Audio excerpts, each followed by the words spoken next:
Hello? What's up?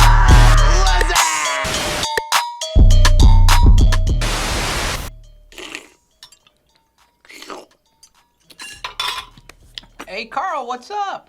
Okay, folks, welcome to Group Chat episode number 31. We got a great show for you folks today. We're going to do some product talk. We're going to do some trivia. We got heater clips. We're going to call Tommy Gesme coming fresh off of the 686 video. We're going to be calling Torstein Horgmo, asking him about his new board that's about to drop. It's going to be a good show. But before we get into it, I got to say thank you so much for all the sponsors that come on board and make this show possible. Also, thank you to our Patreon members. All right, today on the show, we got Mikey LeBlanc to my right. What's happening, Mike? What up, Chris? Stoked to be here. It's always a pleasure. Always. We got Silk D on production. How you feeling, Silk? Stressed out. We got a lot going on. We got new technology on my desk. We got some new equipment. We'll see if it works. Yeah, I hope so. We got Knut Eliassen in Raymer's Corner. How you doing, Kenny? Pretty nervous. Yeah? It's nervous being here with all these legends. Yourself included? Not so much. You got like staples over here.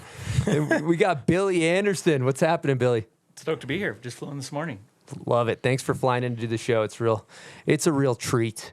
We're going to hit the ground running with a staple of the show, Nitro Turbo Takes. All right, Knut, you're going to need to do a live ad read for Nitro Turbo Takes. All right, here we go.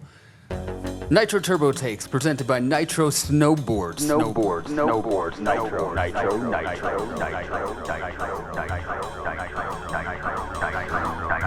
Nitro Snowboards is built on a group of people who just like to go snowboarding, and they build rad shit for snowboarders, and we're here for the community. So Good if job. you like that, That's then you like pretty good. Nitro. Yeah. Nitro. Good job. That was pretty good. That was Yeah. incredible. I like it. I was looking to see if you're like reading off a screen, but you're actually making that up. Reflection from the amazing. Yeah, it's all in that head. Wow. Actually, You have meta glasses? metaphor head. Yeah. It's off. That's cool. It's got a couple chips in Feeling there. that. Big brain. Big brain. All right, so these questions are submitted by Knut Eliassen. Knut, you didn't ask yourself any I questions. thought it'd be weird to ask myself my own question. Fair enough.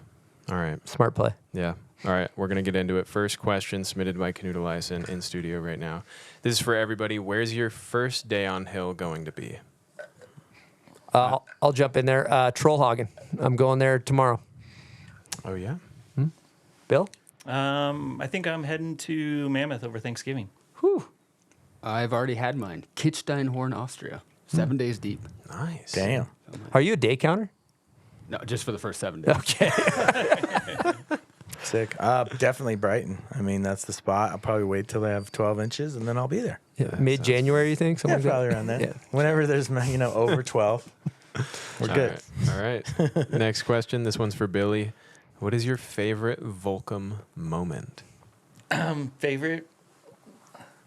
Way to narrow it down. Sorry, It's only like more than half my life. We've never had him in here, so you can moment of complain your about life? the questions. I think when I guess there's like moment wise, I think what was really thinking and talking at the same time. I think probably like the green lighting of a project when you actually like when I got a scramble. I think I told the story last time when Wooly's like I'd presented the budget and it was like, all right, hey, you can make the movie. Was like really satisfying. And then two, like kind of bookending that is like when we finished a scramble, when Wooly like finally checked it off. I think that's something I've always been really excited about is like in marketing or in snowboarding is like actually building projects, something that has like a start and a finish. And then, I mean, just even a little story in between that is like when we did a scramble, we were in New Zealand. I mean, it was like a dream trip and I was sitting there with Chris Owen. And I think I looked over at him and I'm like, if I won the lottery, this is exactly what I'd be doing right now. That's sick. Like we were in New Zealand, unlimited heli budget, Jamie, Terrier, and Bjorn with Owen and Yant. So it's, I mean, like when you have like those pinch me moments. So Yeah. So bookended into a project. I think that would be like, some of my all-time moments at Volcom. that's a good moment. Dope. Yeah, good answer. All right, this question's for Mike. Are tight pants coming back? Parentheses, who had the best tight pants style back in the day? Well, we sold a lot of tight pants. I have to say I never liked them. Really? Never. I mean, You made them. here's the answer. I was 30 or maybe 32, what I did was listen to the kids on Holden. I knew I was too old. I know when a good idea comes because I hate it. Yep. So then it means it's for the kids. So, and as far as the best tight pants style, I would say some people took it too far. My personal fave probably was in the range of Whitlake. As soon as it got cool, though, he stopped and went like mid, and everybody else ran it for like 5 more years. But I'd say Whitlake had my favorite tight pants style. Good answer. All right, this is for Chris. How many covers have you had? It's a good question, Knut. One of Snowboarder, which is like that was like the one back in the day. No, I had then there was like 5 or 6 like other mags, like the Canadian mags and Japanese mags and East Coast mags. I think there's probably 6 or something like that. But the cover I had was a front board on a thing in Alaska. Didn't you have a 1 foot cover at Rail Gardens where you do a 1 foot? No, that was actually just the photo in the mag. Oh. Yeah, it was like not a checkout, but it was when I was coming up. Andy Wright photo. Yeah. All right, this is for everybody here. What's your favorite content creator in snowboarding today? Young Dolly. Yeah, what is every pro snowboarder? That's a great answer. That's a great answer. Is Yeah. every pro snowboarder technically a content creator because they all make content? Not if you're a contest snowboarder. You don't have to necessarily be a content creator. You are a result-oriented athlete. Well said. But then you look at what's the half pipe dude that makes great content. But He's you really could funny. You could be both. Scotty James. Scotty James is both. You could He be kills both. both. You could be both. You know. All right, so we got Young Dolly. I'm gonna go Scott Stevens. Oof. Wow. Scott Bill? Stevens. Gable God. Gimbal God. Nice answer. Yeah, we were sleeping on that one. Mike? Content creator. Wow, that's tough. In snowboarding. I always look forward to. You kind of stole mine. I love Scott, but I think Rav's on some shit. He's on some wild, like really creative, kind of hits you from left field. Both those guys hold down a lane, and I think it's really dope to see how unique they can be, and there's enough people out there that like get way into it. So that's just dope. I like the creativity. I mean, I think that we're here right now, Yeah. and no I think shit. Jody's doing a great job, Yep. like with what Yeah. he's got going on. I mean, I think there's a lot of opportunity. So I mean, many. we've talked about like YouTube, and like people are catching on to like what's available. There's tools and Yeah. and two, just like the repurposing of content, where it's like I think sometimes it can feel like it's cheating or it's easy, but sometimes you need to share it that much to get it out there, and it's kind of exciting like when it rolls. I mean, it's kind of just like a magazine vibe. I think I was laughing as you're like reading the ad read. I'm like, it's a lot of sponsors, like 2002 Trans World, you know? And and I think that was what's really nice about content back then is like you watched the video 1,000 times. Like we all watched, you know, those movies, you watch the same clip thousands and thousands of times. I think the resharing of it is actually pretty cool. And they like the resharing on a bigger platform. Like if you're a young kid, like if you're getting a reshare throughout these channels, that elevates your profile. So, Yeah. I mean, I think that there's the shows that are developing are huge content creators and like moving our whole industry forward.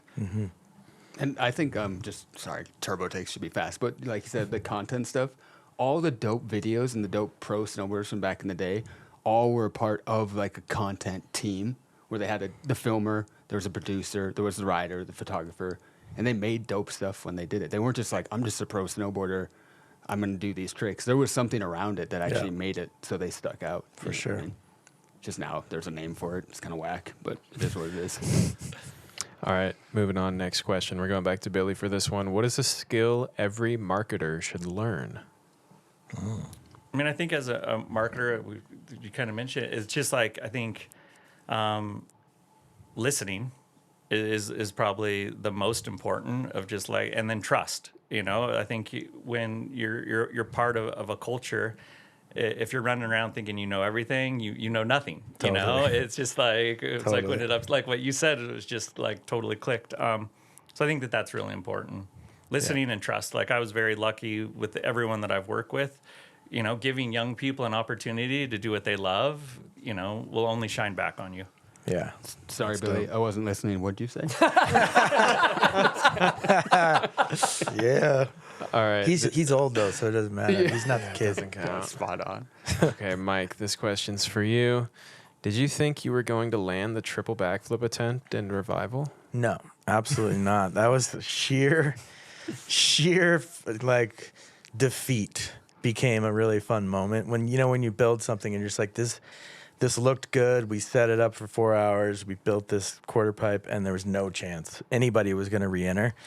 And at that point, I think there might have been a couple beers, and it was also the end of the year. Your video part's done. My part was done. I was like, I just want to break my neck so I don't have to snowboard anymore. Let's just do this. So that was a quarter pipe. Yeah, was like it's supposed to be a quarter pipe with no chance of re-entry. Do you remember the voiceover on the quote talking about that? No, what was it? It was Kenny. I'm sure you know it. I don't remember. I know it. He was like, Mike's talking about footage of himself. I do. Yeah. Yeah. Do you want to say it? I was God then. I was God. The stuff I was doing, the athleticism shit. The supreme athleticalmanship. I was God. No one could do what I was doing. That's it. That's the That's voice. what we were That's looking the for. voice. That's the There voice. it is. And you almost forgot that. Yeah, well, How could you forget? a lot of head injuries. Oh, that's such a bonus on top of that question. Yeah, that was beautiful. Yeah, that was some gold. All right, Chris, this one's for you. What's your favorite graphic you ever made with Solomon? Oh God.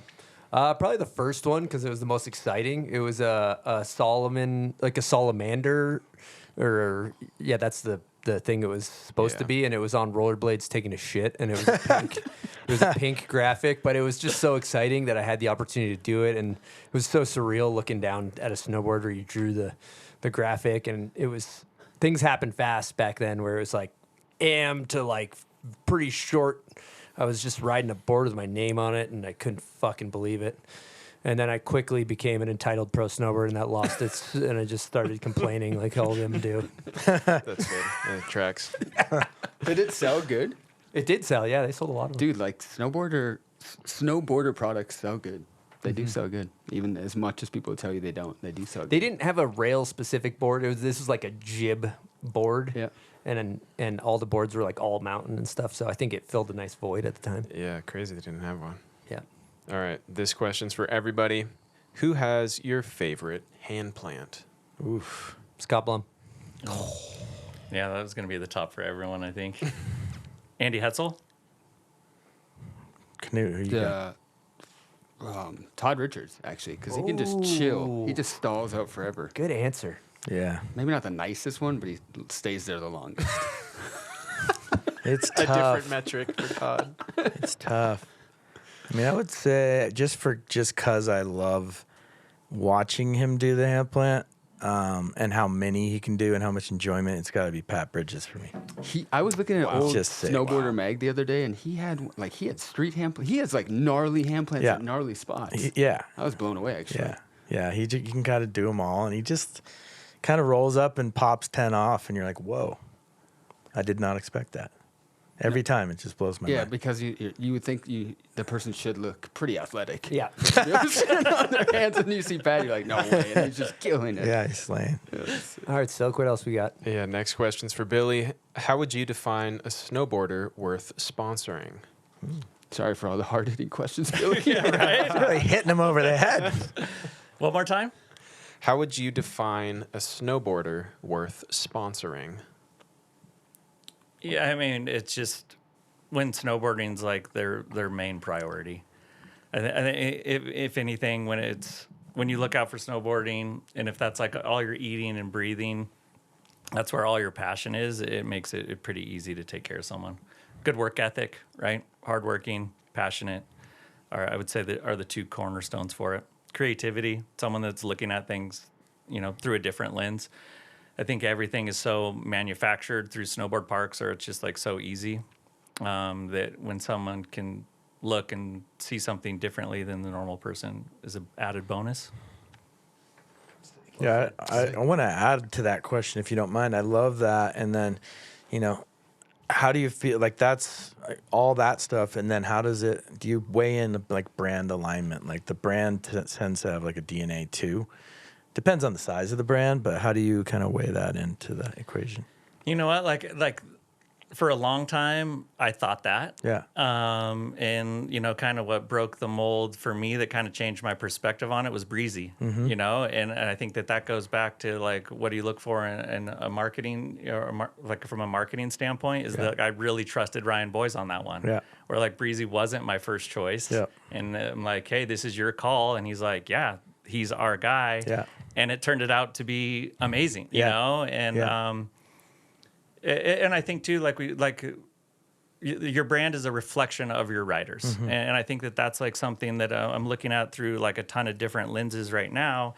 Is that like I think we're at our best when the companies tell the riders' stories rather than the riders trying to tell the brand stories. Yeah. So I think that it almost, and generally that aligns, you know, when you get that stuff together. Yeah, I love that. It's funny you mentioned, I mean, I thought you were going to say breezy and it was super weird because when I was at Volcom one time, Twitty popped in a sponsor me tape and it was his sponsor me tape. And honestly, it was like better than almost every pro part. Yeah. And I was like, whoa, who's this kid? Yeah.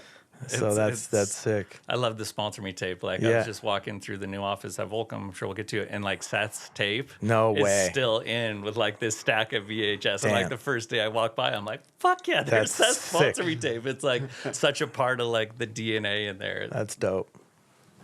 Thank you. All right, we're going to move on here to a question for Mike. What Kids Now film do you like more?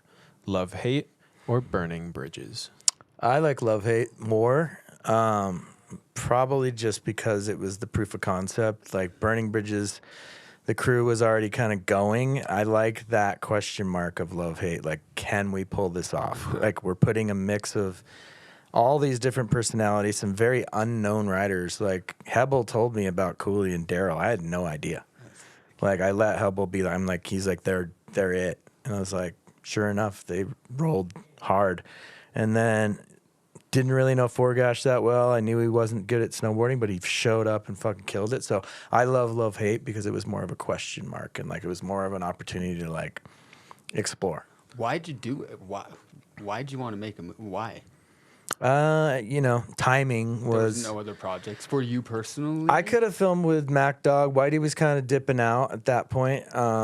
Or some other brands, but it was also like I was a huge fan of Baker. I was a huge fan of like Jamie's movies, like Misled Youth, and just the opportunity to bring. It was really like it was kind of like it just killed me to watch a perfectly filmed 16 millimeter, and then it's like the classic guy like smiling and goofing off with his friends. Like, let's show the real culture. Yeah. So the motivation was, let's show the real thing.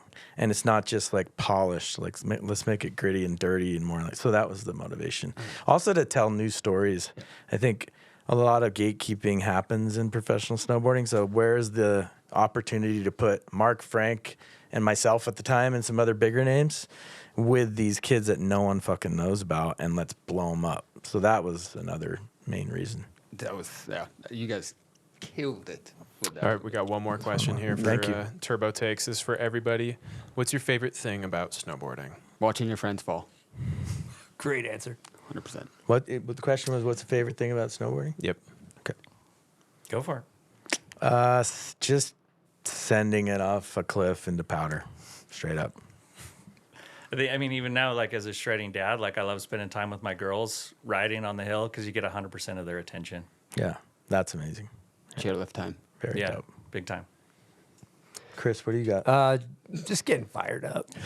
just getting fired up. I can see you fired up. I just like when you start talking through your teeth. Yeah. That's what I'm looking for. Where are you riding? That's dope. Just like when you're like, shit, should I try a 7 on this? And you got to like break through. I love seeing that look in your eye. Oh, All right, we're going to call from Tommy Gesme. We're going to call him and see if he picks up. Let's see how this goes. He's meeting up at a storage unit to drop off his boat here. So let's see how this goes. How we doing? Dude, not a whole lot. The ropes are spinning. We got some resorts opening up. It's pretty fun out here. I love that. Now, Atlas 2 just came out. Incredible movie. Are we flying a little too close to the sun right now? The kids got to be riding high. Thank you. I appreciate it. yeah, Colton kind of did his thing once again. But yeah, I'm excited. I'm happy how it turned out. Been getting some good positive feedback, which is always nice. But yeah, I'm psyched. I love it. I heard the crew skipped Christmas to literally keep filming for this thing. That's pretty loyal to the game. Were you a part of that mission? I really wanted to be, but I had the opportunity to go to China with Solomon. I love that. Well, let's get into a couple hard-hitting questions. First one, what's your favorite clip of the movie? Dude, it's kind of hard. Like, I have, like, favorites from each trip and obviously, like, even each person. But the first thing that comes to mind is, like, or a very notable one is that kink line that Forrest does. That's just ridiculous. Like, when you're there in person, like, it doesn't even really look possible. And, of course, he laced that shit, which is fucking crazy. The board slide to front board? No, the 50 to 50. Oh yeah. He's got a couple kink lines, but the one that's like it kind of starts with an elbow, and then it's like a big ass kink rail, and then real quick right into another one that he like gaps out back 50. Mm-hmm. God, that clip's incredible. One thing I want to ask, actually totally off topic, what are you doing right now, Tom? I'm driving out to my boat I gotta pay this woman I keep my boat out on this farm for like winter storage. Do you got a Nitro fishing boat? And I mailed her the check like a couple weeks ago. Apparently it got lost in the mail, so I gotta drive out there and physically deliver. That's what I'm up to. But It's good you're doing important stuff. Well, I'm excited to ride with you this weekend. It's going to be a barn burner. I can't wait, man. I can't wait. Okay, what's your favorite clip in your part, Tom? I would probably go with that stop sign clip, like kind of a brick ledge to like ollie over the stop sign. Yeah.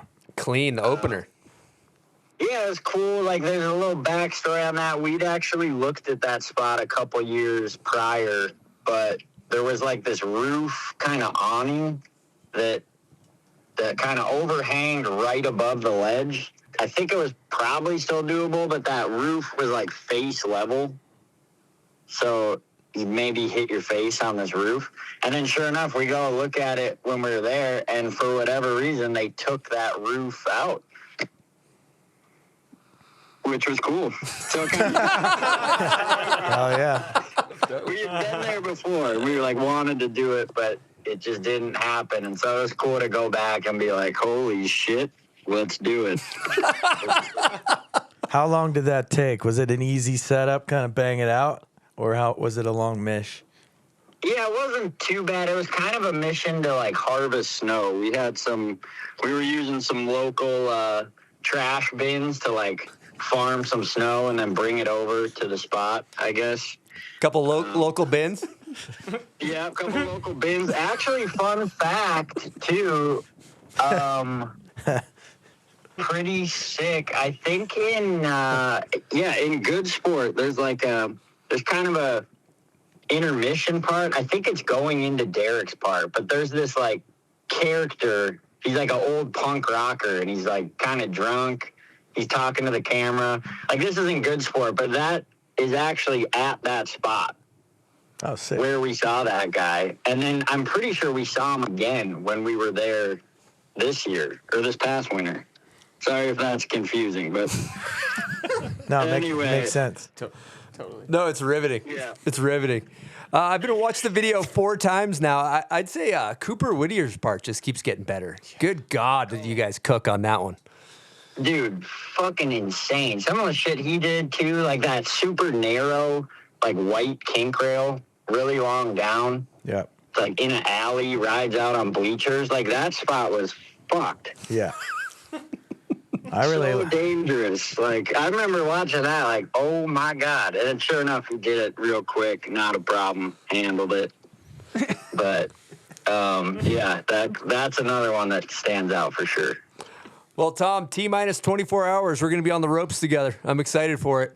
Last question I have is, Dude, I'm juiced. did you see Dixon's footage of training for the rope tow that I sent you?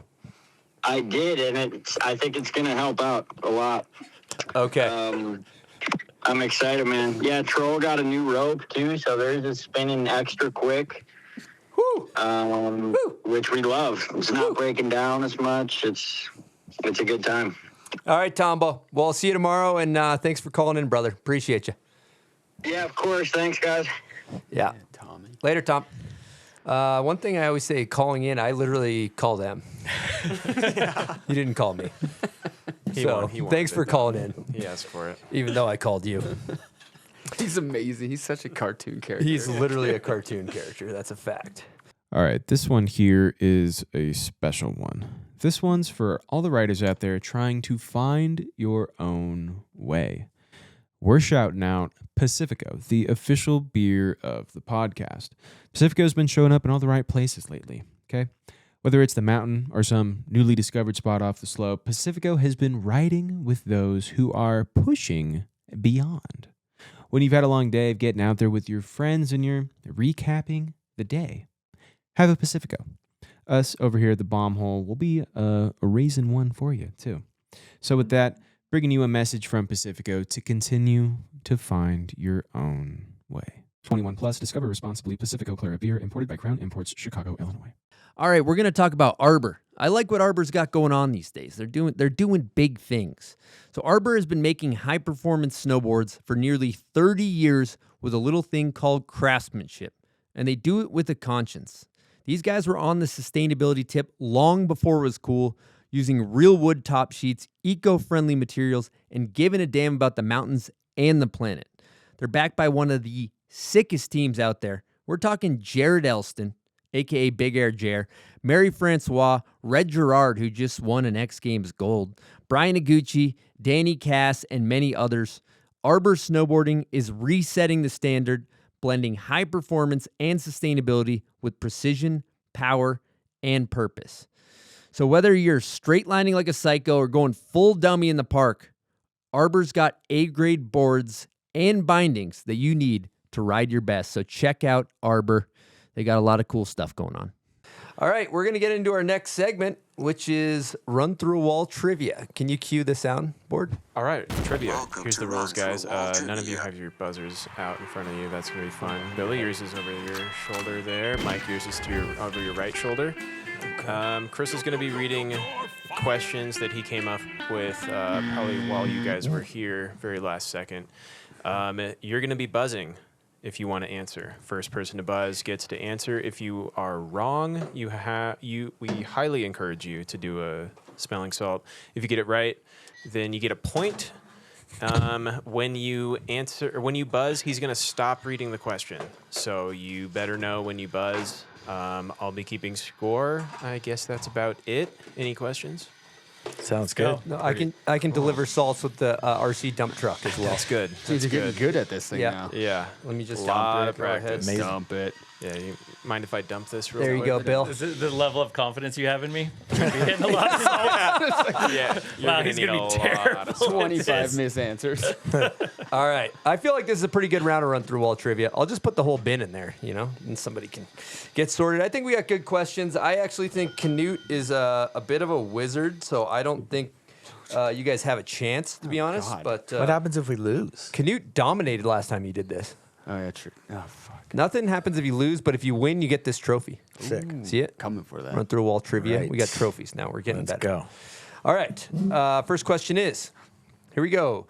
What female rider recently unlocked backside triple cork? Kokomo. That's correct. Yeah, See what I said? You guys are fucked. Sorry. I actually think you're probably going to get this one, too. I think on the next show, whoever doesn't answer should do a solve, but not this one. Okay. Oh, I like that. Sounds good. In Mikey LeBlanc's Ender Parton Brainstorm, name one of the two bands. Mike, yeah, right. Mike, you can't. I watch Yeah, I videos. can't You can answer it. Answer it. I watch videos in 1.5. You guys don't know. So you have no idea. Mike? To brainstorm, let's see, it would have been, I really don't know. Are you serious? You know. And you I literally probably- filmed the skit with and the band. Oh, okay. Blood for blood. That's correct. Oh, wow. If you didn't get that, Kind of I mean- a bone. A lot of head I injury. remember. that might be Mike's only point he gets on this. So. Whatever, bro. In 2007, after filming We're People 2, this rider won Rookie of the Year. Austin Smith. That's correct. Remember, he used to be on Damn. Nitro? He was on Nitro, and then he started his own brand. Wow. Lost a lot of good ones over there. We've lost so many good ones. God, it's nice. Okay. He still Which- rips though. Have you seen this footage in the new North Oh, Face it's video? insane. Oh my god. It's incredible. He's amazing. He's getting better with time. Yep. Okay, next question. Who has Ender in Hard Hungry Homeless? HHH. Ron Rogers. Incorrect. Fuck. Damn it. Just take a shot in the dark. Noah Slasnik. Incorrect. I think that's a You guys salt. got to do salts Yeah, too. that's a Yeah, by the way. I gotta hit a salt. I'll deliver it to you with the art. Canute, come on. It's on the tip of your tongue. Take a guess, Ken. I have no idea. It's actually horrible for your street cred. Where's my remote? I got to drive this thing over there. Who is it? Yeah, who's got the ender? Brian Iguchi. Oh shit. What? Gooch is in that movie? I will say Seth Huot came up with that question. So if you have any problems, I got a problem with Seth. yeah, take it up with the general. I'm gonna fuck him up. Okay, Seth came up with this question as well. What rider's nickname is the slippery hot dog? Daniel Frank. That's correct. Bang. Billy's on the board. I thought I was on the going to be board. defeated. Yep, Billy's on the board. Nice. Okay, next question. In Love Hate, what rider has a half cab nose press as their ender clip? Mitch Nelson. That's correct. Mikey's got two. You're kind of serving him up for me. Though. Come on. He made the movie. He literally produced, made, filmed, edited it. Okay, who founded Blunt Magazine? There's quite a few founders. Name one. Whitey. I think that's correct. Whitey. Don't look at me. Who? And it's fun. Fun fact: later on in Blunt, the distribution came through DC. Penthouse. Who was Oh, that? Penta. Oh, yeah. Yeah, it was kind of wild. So is that. I'll give him a point. good? I think that's correct. I think Ken Block was like Ken the Block main was founder. Yeah, but Whitey ran it and Yep. shot all the photos and did everything. I don't know. I can't confirm. Ken was a founder. Ken's the sure. according to Google, Ken's the founder, but I Yeah. don't trust that. No, he was definitely. I'll give him a point for that. He was from Big Brother. Yeah, both. He was. Big Brother was. It was what's his name too. Was he involved with that too? Yeah. Yeah, and then anyway. Are we giving him a point, Billy? Yeah. Okay, just making sure we're all on board with that. Okay, what Norwegian snowboarder favorite broke his clavicle right before the 2014 Sochi Olympics? Clavicle? What is a clavicle? It's like your I'm just collarbone. kidding, I know. I'm just buying time. Yeah, you are. Canute, you're supposed to know Yeah, this. we're looking to you. Broke his 2014 probably could have won Come on, Norwegian. Norwegian. 2014, what is that? That's only half pipe? No, it's Sochi. Bruh. Oh, Sochi broke his clavicle? Oh, yeah. Torstein? Torstein Horgmo. I got it before I hit the button, though, but he didn't know. I give it to Billy. Damn it. Give it to called Billy. it. Billy Billy- said it before, but I'm going to issue a warning. You got to be hitting that buzzer. Thank you. Torstein. I think that's our first verbal warning ever issued in Run Through Wall Trivia. That is our first verbal warning. He broke it in the course. Yeah. They had to redo the rails because he broke his clavicle. Damn. Okay. What female halfpipe rider who has won multiple Olympic medals attended Mount Snow Academy? Wow. He has to choose. I Billy can go. I'm going to give it to Billy, but I think that was the first tie we've ever had. Kelly Clark. That's correct. Damn. Okay. Sorry, Canute. It's all good. Who directed and filmed the film 8 Track by Fall Line Films? Sione. That's correct. You Almost said almost- There Stavisky. you That go. would've been correct. Billy's running away with Is it. Billy in the lead? Yeah, Billy's got 4. Bill! Come on, Bill. All right. Name a snowboarder from Laconia, New Hampshire that once rode a Rockstar snowboard. Chaz Volcom. Yep. Kenny got that. Yep. That was Damn. suck it. Billy. Suck it. Are we way tied out up? of What are we at? Yeah, Mike and Canute are tied at 3. Billy's got 4. Oh, Mikey, I'm going. Sorry, bro. Wow. I won't get any more. Don't worry. Who did the box cover art for The Garden? Oof. Mike Perillo. That's correct. These are kind of Bang. catered towards Billy. It's nice. Everyone's got their catered questions. That's pretty sick. Yeah. There's Norwegian ones. This there's- one's this one's not catered though.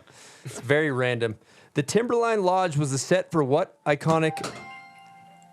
Shit. No, it's coming. You It's can't- the horror movie. It's That's Three. it. The Shining. Two. The Shining. Yep, you have 5 seconds. I think that's. Did I get it? Yeah, you got it. What are the scores? Good.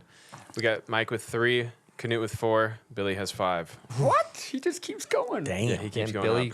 up. I thought Knut would definitely win. I mean, he's All right. close. What pro snowboarder was born on a boat? That was Knut. Courtesy. Oh, That's correct. That was yours too. That was for so we're all tied up. We're tied up. 5-5. I'm out of questions. Curtis. Got to come up with something. Yeah, we need something. Kind Okay. of the best turner in snowboarding. Hold on, I got you. Give me a second here. All right, here's the tiebreaker question. At a super park many moons ago, somebody did a lawn dart with a beer in their hand. Oof. Do you know who that was? It was very iconic. It was a coming of age super park for this rider that went on to be a superstar. Is it Travis Rice? That's correct. Oh my, that's correct. Was it in Jackson? Jackson. I don't know where, but I just remember seeing it. That's I've dope. seen that too. So I'm sorry, Bill. that's all right. Oh my God! Was I'm that like very excited that I actually answered Thanks, the questions. Bill. I didn't think I had a You chance. killed it. Bill? You did great. That was a fair question, Bill. That's Yeah. fair. I think No, it's no, fair. it was good. I was kinda like- thinking the beer part threw me off because when you went super park, I was just gonna go with And lawn Travis dart. Yeah. because I thought like his back rodeo That's what I was at thinking. Mammoth was like so iconic for That him. was Mammoth. The back rodeo over the hip was yeah, Mammoth over one. the spine, Yeah, yeah, the hip. spine. Yeah, Yeah. whatever. That was the sickest. Still today would be the sickest shit ever. God, what a ledge. Yeah, Little Beast. did we know he would Beast actually mode. be a smart, really capable, a good guy. How do you say capable? Oh, there it is. There it is. there it is. All right, we're gonna keep things moving. We're gonna get into Patreon questions. I want to say to all of our Patreon members, I am proud of you guys. These are the best Patreon questions we've ever had. We normally put this segment at the end of the show because it kind of sucks. But these are really good questions, so we had to put it earlier in the show. Silk, you're going to be asking these, right? I'm down. I can ask. I think we should hit the question about Mikey and Knut to start off. I think that's kind of a heater one. It's Curtis Watson on page 2. We're in the same All right. question. Yeah. This is a personal favorite question. Shout out Curtis Watson for asking this. Whose head would be better for a jib bonk, Knut or Mikey? Oh, wow. I've done it many times before. I've offered it up. I've never so- done it. You've never done No, it? maybe I should have a huge head Exactly. and a giant skull. Yeah, you Well, just, here's the pros and cons. Thick Knut's skull. forehead, massive target, obviously. Yeah. Yeah. Easy. Mikey, a little bit shorter, so if you don't have pop. True. pro So- bonk over here and bonk over Yeah, there. and yes, the pro am. Yeah. Yeah. And people used to small call jump, me. X Games big jump. People used to call me LeBlanc. So LeBlanc? not really. Let's go with it. Actually, that would be a good Brighton feature. Just the statue of Mikey. It says Mikey LeBlanc. Just Yeah, as the you just Irish bonk his fighter. head. I want to put things in it so it like grabs people and Yeah. destroys them too. That's a good idea. Yeah. Every once in a while, there's just like a fist that just ejects you off the bonk. Yeah, that'd be dope. The harder you bonk, the louder the sound effect is. It screams at you. Ah! I got a good Audio. statue guy. I think we can make this happen. Yeah, we can make that Down. happen. Yeah. That'd be incredible. What else we got, Silk? All right, we're going to go back to Mike here for a question. This is from Nico Loya. Mikey, it seems like you've always been involved with the business side of snowboarding, but you were a rider first. Was there a transition point, and if so, was it difficult? I mean, I think you learn a lot coming up. Thanks for the question, Nico. I think you learn a lot as an athlete too. If you take the opportunity and get the brands give you the opportunity to come in house and learn about the interworkings. If it's exciting, then you might want to follow that thread. And it was exciting to me, so I just liked learning. And I had great brands that let me get behind the wall there and help make decisions. So it was kind of a mutual thing. The interest was there, but I had a lot of mentors that brought me in, so I was lucky there. Snowboarding needs more of that, where the brands bring the riders in, open the door at least. Yeah, It's only good for it. Yeah. All right. Hit that next Nico Loya. Yeah, that's exactly what I was thinking. We're going to you, Knut, for this one. Knut, Nitro has one of the biggest rosters in snowboarding. What do you consider when choosing a snowboarder for the team, and what do you need from them once they're on payroll? Basic. I mean, we have a big team because we have Nitro embassies, we call them, in all the different countries. So we have a really big grassroots program where the local reps will bring up riders, and basically it's pretty like family oriented that way. It's pretty natural. We don't really go out and buy riders because we have so many coming up from the different countries. So it's pretty straightforward that way. What I want them to do is just be themselves, be active, be positive, do what they're going to do. It's pretty simple, pretty straightforward. You don't have to win anything. I mean, certain people need to win shit because that's their job. Marcus Cleveland. Marcus Cleveland needs to win shit. That is his job. No, but it is just like he could win. He could go and win nothing again, and he'd be fine. You know? Yeah. Like just be them, do what they want to do, and as long as they love it and they're doing it, good stuff's going to come from it, and we're only going to benefit. How So many contracts you got to sign? I think on a- we're at like 55. I was just Damn. looking at it with Bob Plum, and I think it's like 50. We pay 55 riders. You got to on the global negotiate 55 contracts basically every year. level. This year I did 51 contracts. Wow. Damn. Yeah. If you want, yeah. So I can hold a line pretty good. Yeah. I can hold the line. Yeah. But it's a lot. I mean, it's not a problem, but it does become difficult, right? That's why also we end up losing a lot of riders. They go other places if they get offered a lot more, and that's just part of the matrix. Let's talk about the biggest losses from Nitro that have been farmed. Zeb Powell's got to be up there. Yeah, Zeb Powell. I mean, I would say it's a bummer, but it's honestly just seeing him do him is just sick. So it's never been. We haven't lost too many people where it's like, oh fuck this. This is the worst. It is more just like, damn. You're Good happy for them, yeah. Yeah. So and that's like the attitude I personally take, and I think most people do take. You're happy for them if they get more. The worst is when you have to make decisions based on available budget, and good people have to go. That's way worse than someone getting stole. So Yeah. it sucks to let people go because of lack of money coming in or allocation of money. That part sucks. Seeing someone go is pretty amazing, actually. Cutting someone is like the worst part. So that sucks. But yeah, Zeb was gone. Austin Smith. Austin Smith was gone. Anna Gasser was gone. We actually did a pro model with her, and it was supposed to come out, and then she got on Burton the next year. So Perfect. there's a couple limited pro models out there. It's pretty cool. There's been quite a few. All right, next question. Zoe was on Nitro. Jeez. Come on. Let that one slip away, huh? That's a bit of Yeah, a and that one could have also She's been kinda my maybe- bad communication. Just the one. She's probably gonna be the Couple greatest of missed all time. emails. Greatest of all time. Just let her. Just you know what? She's.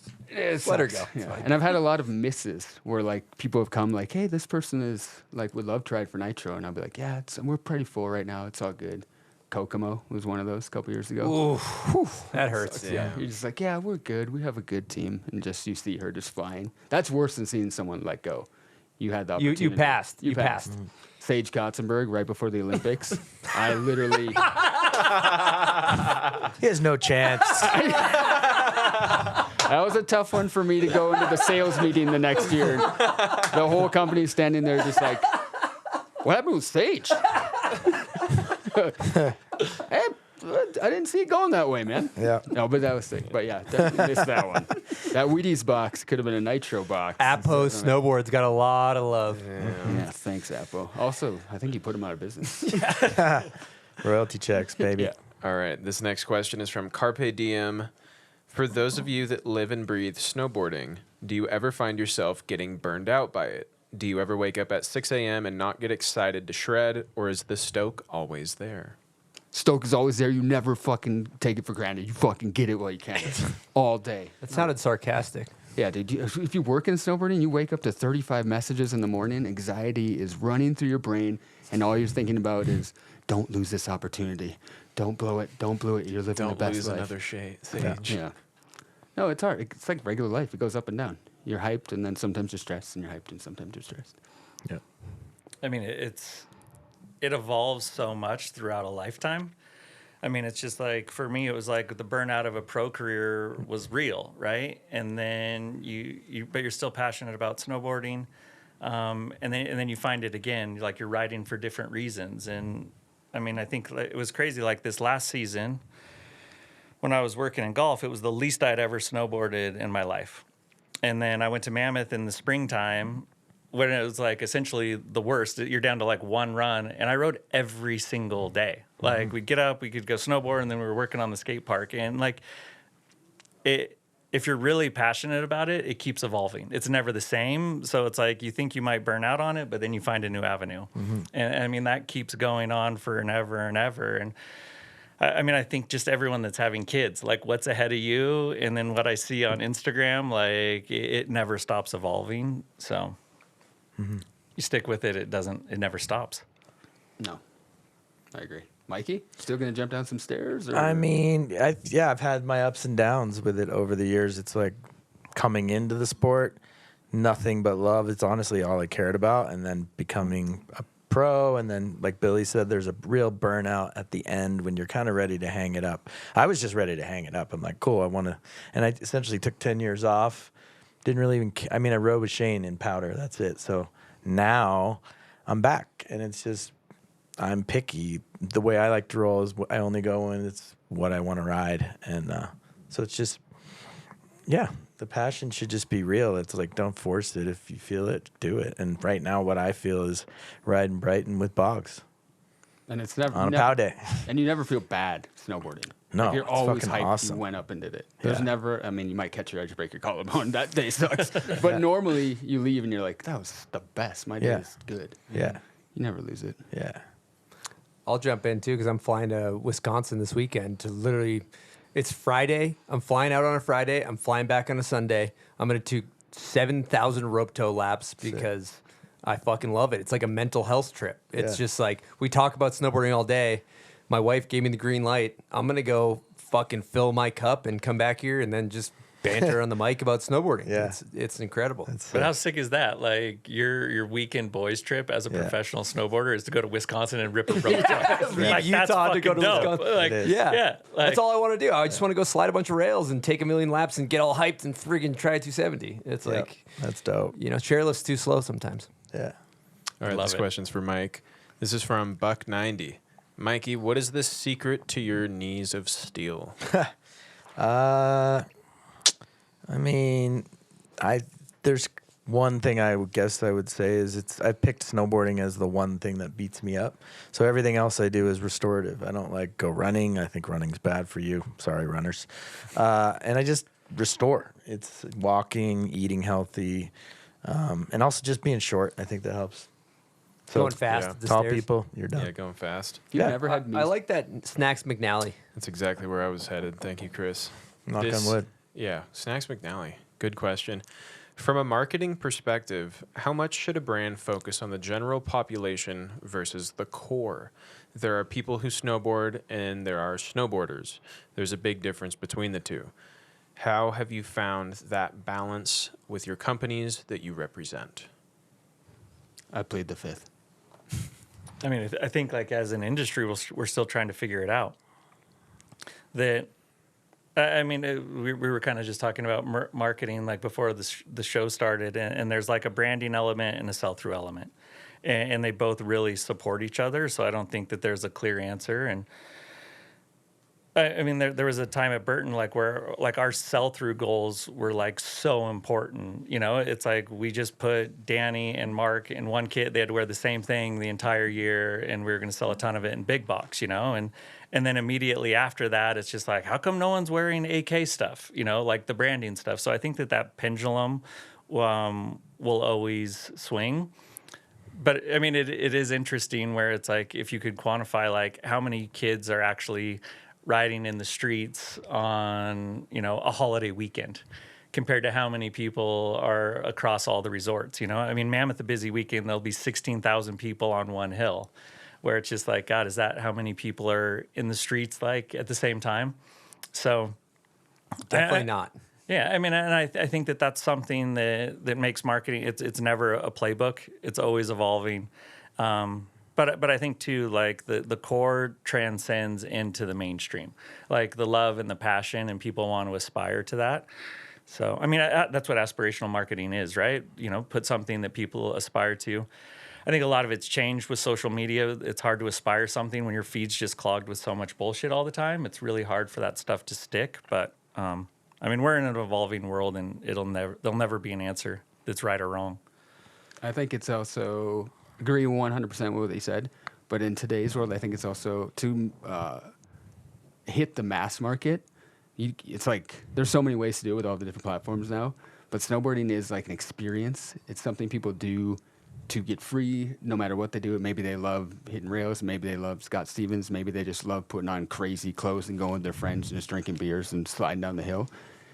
But it's like the experience, and from Nitro's standpoint, we try to speak to the core, like we support the core snowboarding, but just want to share the experience of snowboarding through a digital experience, through an actual experience, through the camps, through videos. Just share this experience of how fun or terrible it is. And I think that sometimes then you can hit the mass market. But a snowboard company that only tries to hit the mass target consumer or Walmart is never going to succeed in the long term. You have to be speaking to the authentic people. You have to support the core of it, and that does spread. It's like the core. It's like the center of the earth is the core of snowboarding. You have to speak to it, and it will go out to the outer crust eventually. But the experience, I think experience is huge, and I think a lot of brands right now are kind of missing the experience, and that's a big area where there could be more events, like the Bombhole thing. Bombhole Cup. We have a real thing. We have a question about that later in the show we can get into. But those experiences, that's how I think that's how you hit the main consumer, just visual, digital, actual experience. Mike, you work for Cole in marketing. Yeah, I would say I agree with everything these guys are saying. The other thing I might add is, I like to think about like who's actually delivering the message. And a lot of times it's a rep or a sub rep going into a store and either training the staff in the store, and these people come in with their families, and it's relationship at that really person to person level that really pays off, and it's really easy to overlook it on a spreadsheet. But like you walk into a Milo Sport or even a big box store, someone's gone in there and made a relationship from a brand with someone in there. Hopefully they're getting customer service, and that person on the floor, it might be a 16-year-old kid or it might be the owner of a shop, is telling this person why they should maybe use this product or this brand. And it's really interesting to see how, I don't know, it's easy to overlook that. I've overlooked it hundreds of times, but like really communicating your brand to the people that are actually at the forefront, which is storefront a lot of times. So I would add that on top of the digital world, which is obviously where a lot of people get their impression. But when they go to a store, they can be, I've been a salesperson on the sales floor. Someone walked in and said, "I want a Burt." And I was like, "No, you don't. You want a ride. And here's why." So. Yeah, I mean, I think too, like the community and culture that's at the base level, that's funded by the core, translates into the mainstream when someone comes in to buy something, right? And those messages and that through line is what ties it together. True. Yeah, I think in a really interesting case study on this just came out, and Tommy was on the line, 686 Atlas, and you watch that video, nobody's wearing a 686 jacket. They're wearing like dust box hoodies, and they're wearing, it's not a showcase of 686 outerwear. It's not like, they're not presenting like these products to you where you're, but the video ends, the 686 logo comes on the screen, and you're kind of like, God damn, 686 is the shit, or at least we are. And then maybe the shop people that work at the shop are like, damn, 686 is the shit. I'm going to probably sell the next person that comes to 686. And then the local kid that's the ripper at the local hill is kind of like, damn, 686 is the shit. And like you're saying, all the little culture shifters in their little regions trickles down. And then the person that's more of a weekend warrior maybe looks up to that local person. That it's like this, it seems crazy to make a video and not have any product in the video, but I think that's the logic behind building brand that transcends down into the end consumer. If that makes any sense. Yeah. But it's a great question. It's a good question because it's an impossible question to answer. There's so many angles. Both alienate each other. If you go too hard one way, you're going to alienate the other. So it's just walking a tightrope situation. Totally. All right, let's hit this question from Lemmy GBP.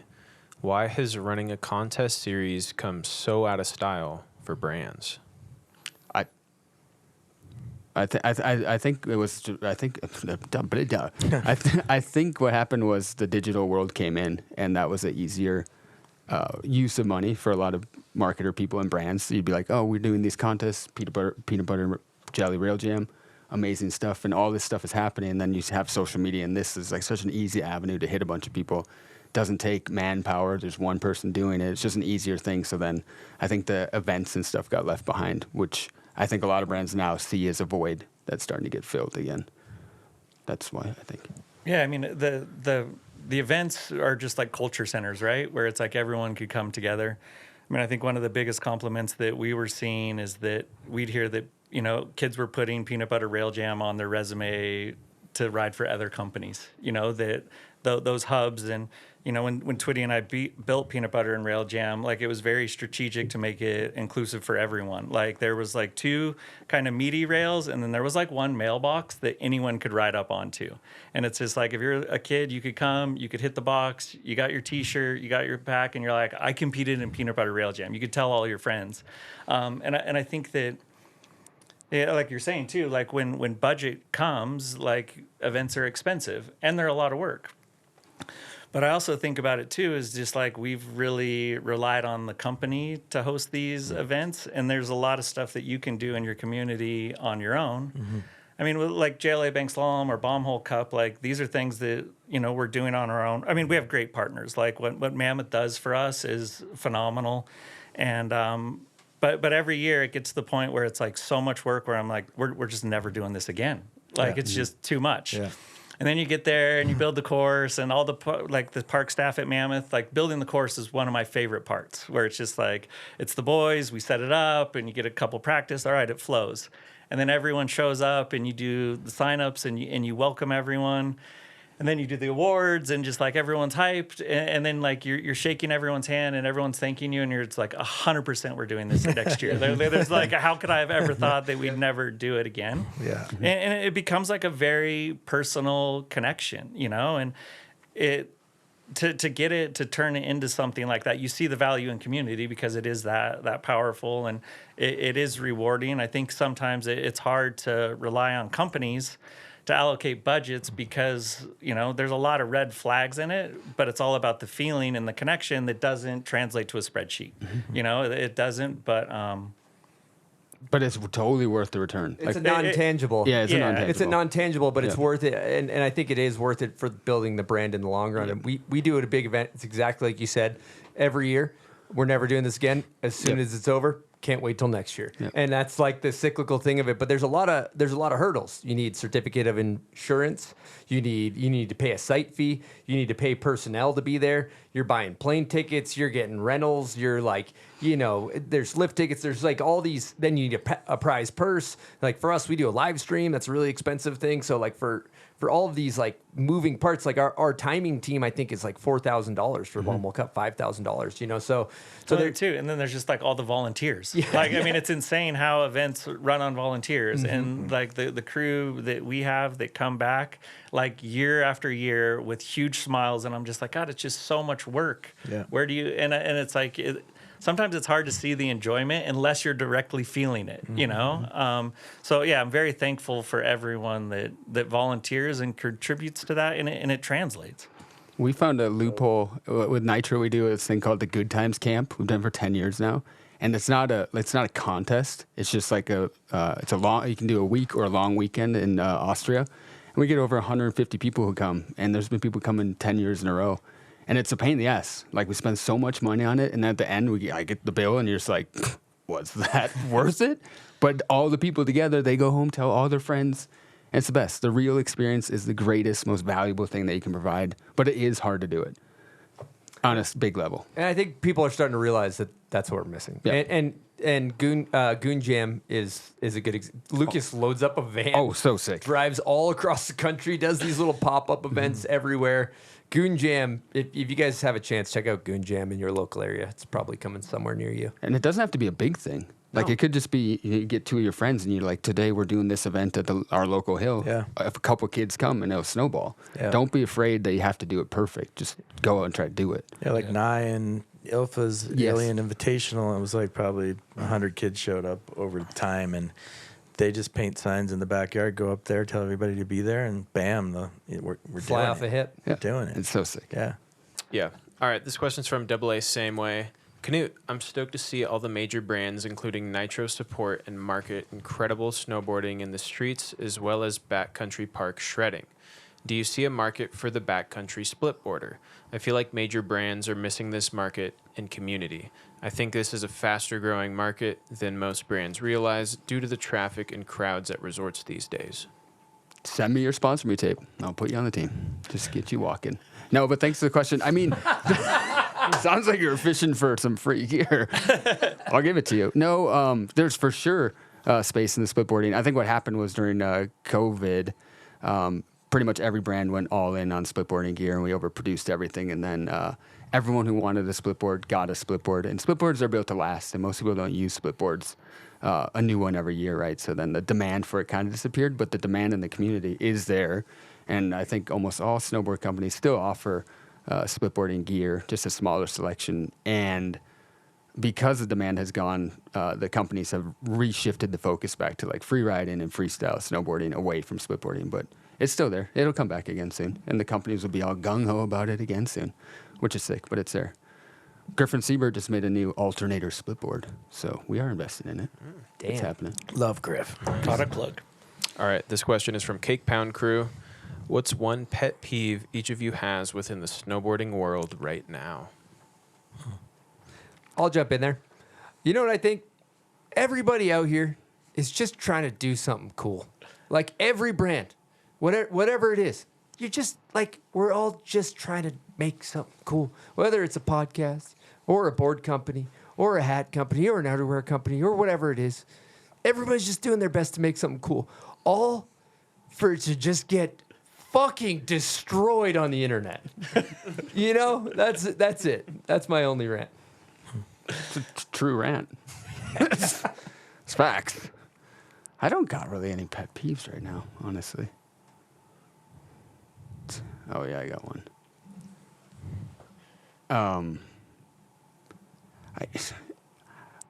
Bindings are fine.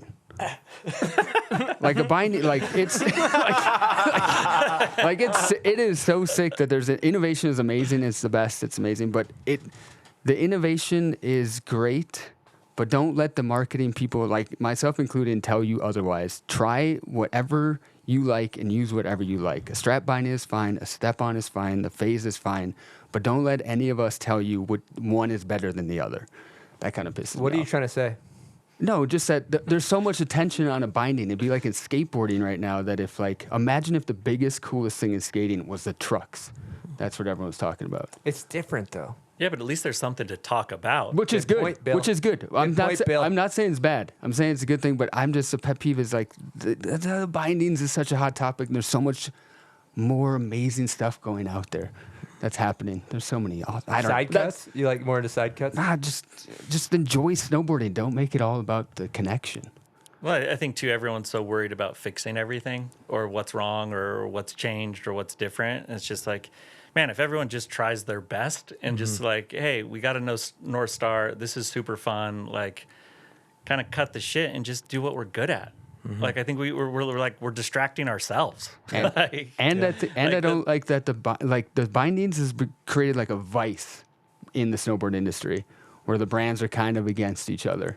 You know what I mean? In a way, it should be. Yeah, but like, I mean, it's pretty insane to see Union and Burton working together. Which is cool. It makes it together, which is cool. Nitro and Burton is. We're too. working together too, which is cool. But that's just snowboarder Knut talking. That's not business. It's a personal. That's not a reflection of Nitro snowboards. Not a reflection. At Nitro, we stand behind the step-on system 100%. You can buy yourself a hybrid car, but eventually you'll be riding a Tesla or you'll be riding the Dodge with diesel. Hybrid is a thing. That's just a Nitro stance. Personal stance is too much binding talk. I would say my pet peeve would be, and it's always been my pet peeve, and this is not just snowboarding, but life and product and videos. And there's so much, everybody has an opportunity to wake up in the morning and be creative. And it's such a shame when you see just repetition or, borrowing that goes too far.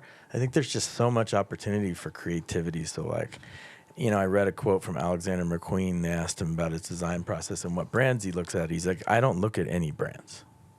And like we took that same approach with Holden. We did not look at outerwear in the market. We would go look at vintage, furniture or blah, blah, blah, wherever to get inspired. Infinite inspiration. So just be creative. And that goes for content and product and, even the way you want to wear clothes. Like just do you and be creative. Good answer. All right, we got one more question here. I got to get one more in here. Nico Loya says, this is for Knut. If you could steal one bit of patented technology from another brand, what would it be? One bit of patented technology? And you can own it. Actually, one thing that's just came available is the Conda. It's like K2's. It's their it's like a boot inside the snowboard boot that's connected to the BOA system, and it's this liner that goes down over the foot of your boot. And this thing is going to be a game changer for the step-on boots, and that's actually available for all companies now. So the step-on boots are about to get dope. But Oh, so that's like what- that. you know The that bladder? the bladder thing that goes on top of the foot inside over the liner inside the shell. That thing was I think K2 had the rights for it for many years, and now it's Yeah. open. I got New Burton step-ons that And have that. that set have it, and that's why Yeah. they have it now. So that, and other than that, I don't. Good answer. Fellas, allow me to bust a myth for you. Creatine's not just for building muscle. No. It's good for focus, strength, aging, recovery, cognitive performance, and yeah, it's good for building muscle too, for those of you who are so inclined to do so. But if you're like me, the last thing I'm trying to do after a workout is dump some powder into a glass of water, stir it up, drink it. There's chunks in there. It's not the best experience all the time. And that's why our good friends over at Momentous are introducing their creatine chews. Chewable tablets, pop it in your mouth, down the gullet. That's 1 whole gram of creatine. You're good to go. Great for all situations, especially on the go. Maybe you're traveling anytime, anywhere. And for Bombhole listeners, you can get up to 35% off your first order with promo code BOMBHOLE. Just head on over to livemomentous.com, use promo code BOMBHOLE, and that's up to 35% off your first order. What is up, Bombhole listeners? Cooper Branham here with Nidecker Need to Know. Need to Know is a contest that Nidecker Snowboards is running with the Bombhole for the rest of the year, where you can win awesome prizes like this Sensor Pro. Sensor Pro is a board that I trust all year in Jackson Hole. It's a camber twin ATV board. It does everything from lines to jumps. I ride it everywhere. It's an awesome board. In order to win this prize, you got to comment on this week's guest post on the Bombhole Instagram. You got to answer this question. What is your favorite chairlift to ride in the world? Whether it's with your buddies, park day, pow day, whatever it is, comment with your favorite chair. Cheers. Okay, picture this. One day you're chasing POW, the next, street skating in a city you don't even live in.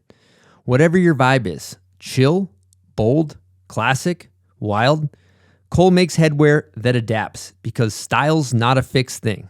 Cole Headwear. However many hats you wear, make them Cole. And I'm also currently wearing a bonnet provided by Cole Headwear. Let me tell you, this thing is clean. So check out coleheadwear.com, and remember, however many hats you wear, make them Cole. All right, last question, Silk. Yeah, this one's from Steve Titus. Billy, congratulations on the full circle career path that you are now back at Volcom. As the new marketing director in charge of North America, can you drop some insight on how you think keeping the Volcom legacy alive through building culture within the brand? I mean, that's this is kind of like Johan's question last time. It's a fucking heavy, deep Patreon one. I mean, I think what I really like about the opportunity at Volcom right now is it's a legacy brand. It's been there for 30 years. Through the changes that have gone on through the last year, it feels like a startup. It's dramatically smaller, from what it was from when I was there originally. We're in a new building. It went from 90,000 square feet to 10,000 square feet. You can walk down one hall and essentially see everyone in the company. What I really love about it, like throughout the history and whatever it is, like at Volcom, my whole time there, we always answered to someone. Like even at the very beginning of the days when it was Wooly's company, everyone reported to Renee. And, Renee wasn't like a skater or a snowboarder. Like he showed up with his briefcase and his sweaters vest, and he held us accountable. And, it's like then it became a public company, and the shareholders held us accountable. And then it was Kering, and they held us. And now it's ABG, and I work with Levy as an operating group. And what I think the through line is what I get excited about. It's always about the people. And it starts with the team riders and how we're developing team right now at Volcom. And I think one of my main priorities is like overseeing the whole department is surf, skate, and snow. It's like we have a huge team, but like to be represented in all those sports, we have to do a really good job, and it has to be gritty. You know, we're not just writing checks. Like we have to build the right partnerships, and I think it's starting with a new group, kind of like what you were talking about, and raising them and growing them into that program. So the people are the most important. So there's a great group of riders and athletes that have been there for a long time. You know, the design team, Pat Field's still there. We're still super close. I feel like some of my best work has been with him. BL is an amazing leader. I mean, as many hats as he's wearing and what he's having to do. It's exciting. And I think, too, what's been really nice for me as we've gone through these changes, like I never worked in the Liberated era. So, like, I'm removed from a lot of tough feelings. You know, it's like I had those. When I left Volcom, there were things that I wasn't happy about. And, you know, there's, like, scar tissue because things weren't operating how I thought, like, on a personal level. But then when time goes on, time heals, and I look back at my time at Volcom, and I talked with Ethan Anderson about this, where it was just like our time at Volcom was 1 in a million. To be like as young as we were and to be given, you know, the tools to do what we did and to watch it grow was so special. And I'm really proud of that. And you know, within that, like it becomes a bigger family. And there was a time at Volcom too where I'm like, family, like that's such a bullshit marketing term. Like you're really like selling that to everyone. And now like that I look back at it, like everyone that I've worked with or been a part of Volcom with, there's a different bond. Like I have a different bond with you because we were on Volcom together, you know, like there's times that we've shared together. And I mean, like, same with Seth. Like, when I come in today and see him, like, there's something special. Like, all the time and trips that you've done. And I think that's what's worth fighting for and protecting, like, that family. You know, I think that, like, I would love, like, being back at Volcom, I would love to do a family reunion, you know, where it's just, like, how do you get everyone to celebrate what it is? And, you know, I think that, you know, as you wrap up, it is a business, and there are parameters, and it comes down to like your operations. Like, are you running your business well? And I think, I mean, if you'd ever been to the bathroom, like upstairs at Volcom, Wooly's dad had a quote. You know, there's no reason that this company shouldn't operate like a Swiss watch.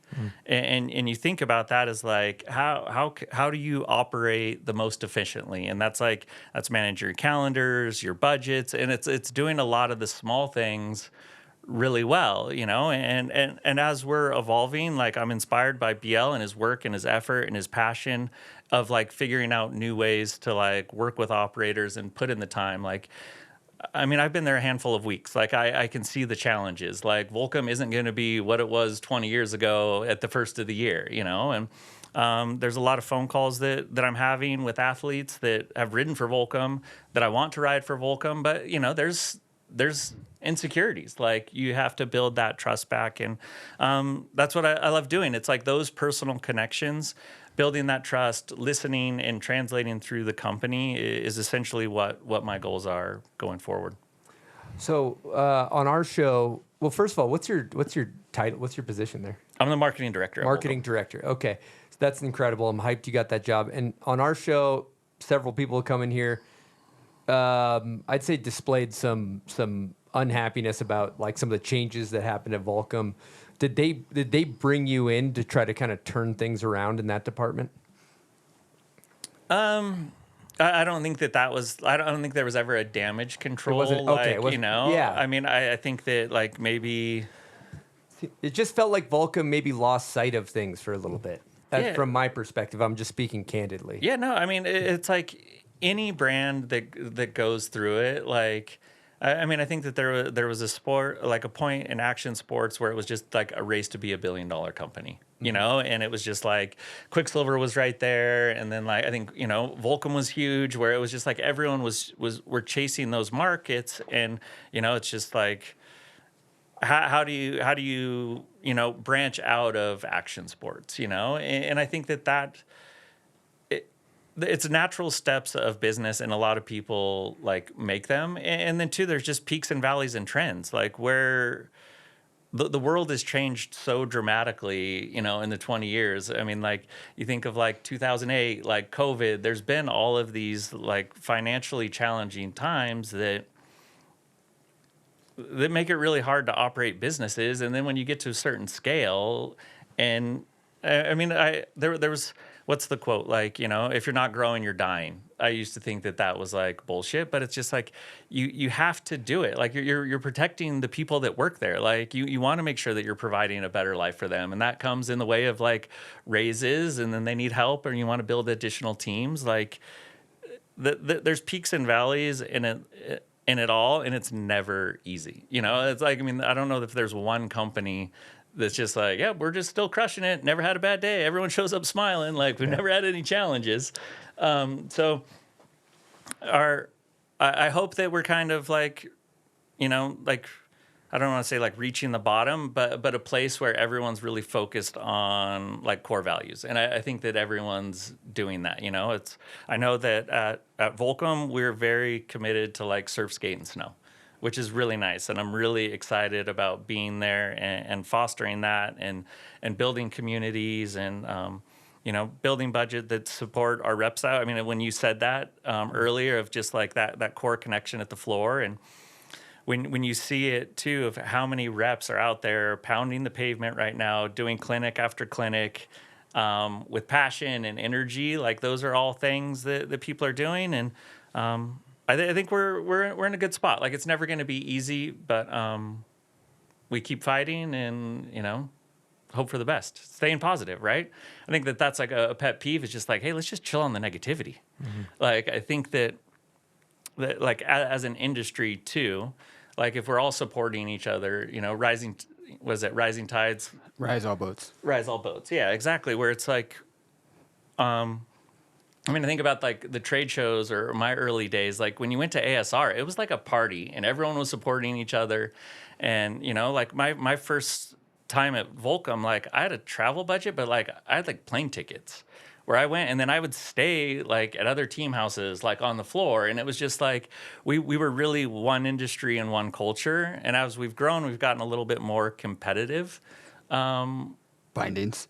Exactly. No, I'm just kidding. I'm just kidding. But I know the what you market mean. is competitive. But it's also too like it's just so nice to like come into this room where it's just like we come from that era and that culture where we grew up in it, and like when we see each other, you bring a smile. It brings a smile to the face because you're seeing old friends. Totally. And it's like, wait, we're just gonna like shoot the shit for a couple hours. Like I think that this is it. I mean, I think this platform too of putting more people like us in these seats to like celebrate each other rather than being secretive is something that's just better for our industry as a whole.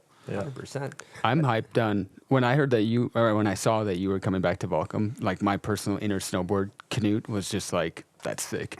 Because then it's like honestly, like it's really good for Volcom that you're there now. Thank you. I'm super excited. Yeah, the reception coming back is nice. And, you know, I think when people find value in you, like it's exciting, you know, and yeah, I'm really looking forward to the future. Dude, I love it. And just like you said too, just to highlight, like you think about a company, it gets said on the show all the time. A company is just who works for it. Mm-hmm. And I had a little bit of a bad taste in my mouth with Volcom for a little bit because a few of my friends got cut. Or you know, and you're right, your buddies rode for this company forever. They get snipped, whatever happens, and you're kind of like, they're fucking up or whatever. Then immediately you come in here, and I'm like, oh fuck yeah, Billy's working Volcom, you know, and it's true. Like that's. The company's who works for it, you know, who's representing the brand. It's really cool. And you know what, like getting cut or, you know, just like the downsizing, like, dude, it's okay to have your feelings hurt. Like it's okay to be bummed, you know? And I think it's just like maybe be selective, like where you talk about it and who you talk about it with, but it's like okay to be pissed at people. Mm-hmm. But then also too, like it's really good to remember the good times, you know, because like, I mean, I had it. There was a time where I was like a little bent at Volcom, but like too, they always showed up, and like they've done a great job of always talking about my brother, supporting the skate park, and then you start looking at it and you're like, fuck, this group of people is unbelievable, you know, and they're so hardworking and so passionate, and you know, continuing that legacy is something that I'm like, it just gets me really fired up to like tackle it. I love it. I'm stoked you're back. I will say, you know, it kind of got me thinking. it's sort of like going on in one Instagram post and being like, there's 100 good comments and 2 to 3 negative ones. And if we look at the 30 years of this brand, the only brand ever to be relevant in surf, skate, and snow, and the culture it built, and then you get 3 or 4 bad years, it's like the 3 or 4 bad comments. I'm excited to see what you guys do, because I think there's a big opportunity. I know you're saying the brand shrunk. It's still bigger than most. It's probably one of the biggest outerwear snowboard brands still in the market.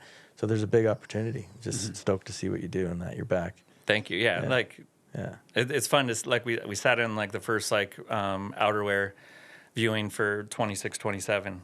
I think 26, 20. And just like Pat and I, it's like having the band back together, where it's just like new product and just like that excitement that builds. I'm excited. I mean, Pat's fired up. I think he's building his 20th collection right now. Yeah. And like, this is, you know, a new one that's like the first one that he's building like under the Levy operator. And he is fired up. Like, he is working his ass off to build the best collection that he's ever built when he's built 20 of them. So, you know, those things, and like seeing the passion and people fight through it is really exciting. Yeah. All right, we're going to talk about Herschel outdoor equipment. You may have seen them. We give them to all of our guests that win Name That Video part. Pack them full of bomb hole merch. They are sleek, and they're introducing a brand new performance line for travel and the outdoors. They got Alpine inspired and designed with multi-functionality for the first chair or last minute flight. I personally use all Herschel gear when I travel. I use the roller bag. I use the big roller bag. They got great backpacks. And the one thing I like, you can take your backpack and slide it over your roller bag, and you can be a true pro traveler. All their stuff's really well made, and they're building a team. They got Arthur Longo and the Dust Box on board already. So if you're interested in getting some sleek new travel gear, check out Herschel.com. Joy doesn't wait, and neither should you. Ikon Pass unlocks a full season of turns, trips, and memories you'll ride on all year. Drop in on over 60 unique destinations worldwide with more park laps, more POW mornings, more après nights. Ikon Pass delivers more joy all season long. Starting at $349 adult, claim your pass today for as low as $0 down and 0% APR with a payment plan. Terms apply. Your best days on snow don't happen by accident. Line them up today with Ikon Pass. Get your Ikon Pass at ikonpass.com. That's ikonpass.com. Okay, people, we're talking Kodiak cakes. Everybody knows they make great pancake mixes, but they also make frozen waffles, which I feed my child regularly. They got muffin mix, they got oatmeal, they got granola bars. All the products are made with protein and whole grains to keep you fuller longer. I like to hammer the oatmeal before going out snowboarding all day. They also got these crunchy bars that you can keep in your pocket, keep you out there sliding rails, hitting park jumps all day long. And new to this year, they got Kodiak granola, which I keep in my cupboard. I've been hammering this on the regs. It's delicious. I've been eating so much granola, I might even become a rock climber. Who knows? It's tasty stuff. So you can find Kodiak at almost every grocery store. They're the ones with the bear on the box. All right, cue the jingle, Silk. Let's hit heater clips. Heater clips, heater clips. First clip we got is Kokomo Marassi. I think the whole world saw this back 16. First one ever done.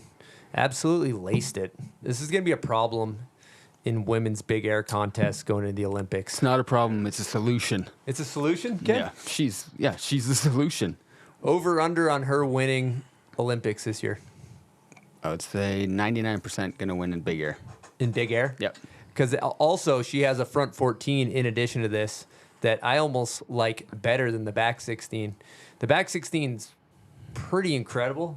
Can't deny that. But this front 14, the axis, what do you think about that, Ken? That's boss. That is 100% CEO 1440. Dude, it's so insane. Yeah. It's like the dip on it's really nice. She doesn't even move a muscle when she leaves the lip. Yeah. So good. That was elite. She could have been on Nitro.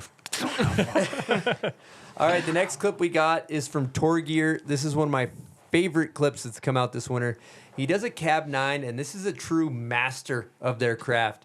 He gets so good that you can hit it with the late poke on a 20-foot jump. Beautiful. This is somebody that's done hundreds and hundreds of Cab 9s. Look at that poke. It's so sick. Yoni Makinen is shaking over there in the UK. Oh, nice call out. Yeah. That was sick. Yeah. Yoni Mac. But it is sick too, just like when you watch the progression and the conversations like 1816s, and then you're like, wow, that was a really sick 9. Yeah. Like he poked it. Yeah, yeah.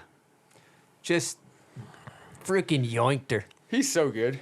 Yeah, that was so easy for him. Next clip, we got Romain Allemond. I don't know what this is. Knut, do you know what this is? I thought you were going to say Roman DeMarchi. Whoa. Oh, that's a Back 14 rewind? back 14 rewind. Yeah. So that would be a back 12 on paper. Yep. Back 14 comes around for the 14. Suck. Wow. I can only watch it 3 times, and if I can't figure it out, I just stop because it gives me a headache. 3. Dude, I don't understand how people. How do you? I can't even stop a back 360 and do that. It's because he does the late dip flip like David Benedict flip, but he does it after 1260. Yeah. Wow. Brings it down. Pretty wild stuff. All right, let's take it back to the streets. Iris Pham had some great offerings in Spike. I don't want to pump up Nitro too much because Knut's here. Nitro. But I really liked Iris's part in Spike, which is out now. First, we got Clackamas County board slide.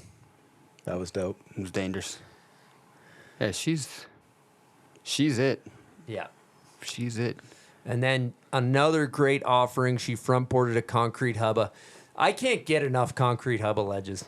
I just think they look great. That's my fave too. Yeah. Yeah, she's fearless. She's just. I've never been at a spot with her, but just when you talk to her about tricks or whatever, she's just like, yeah. Yeah, she's such a mellow human, but when she boards, she's full on confidence and does everything like proper, where she just lays it up and fully committed. Yeah, and will take a slam. Yeah. To get the trick, and it shows in her riding. She's a beast. All right, and then we got an unsung hero. I didn't actually expect to see this much footage, but it was a pleasant surprise.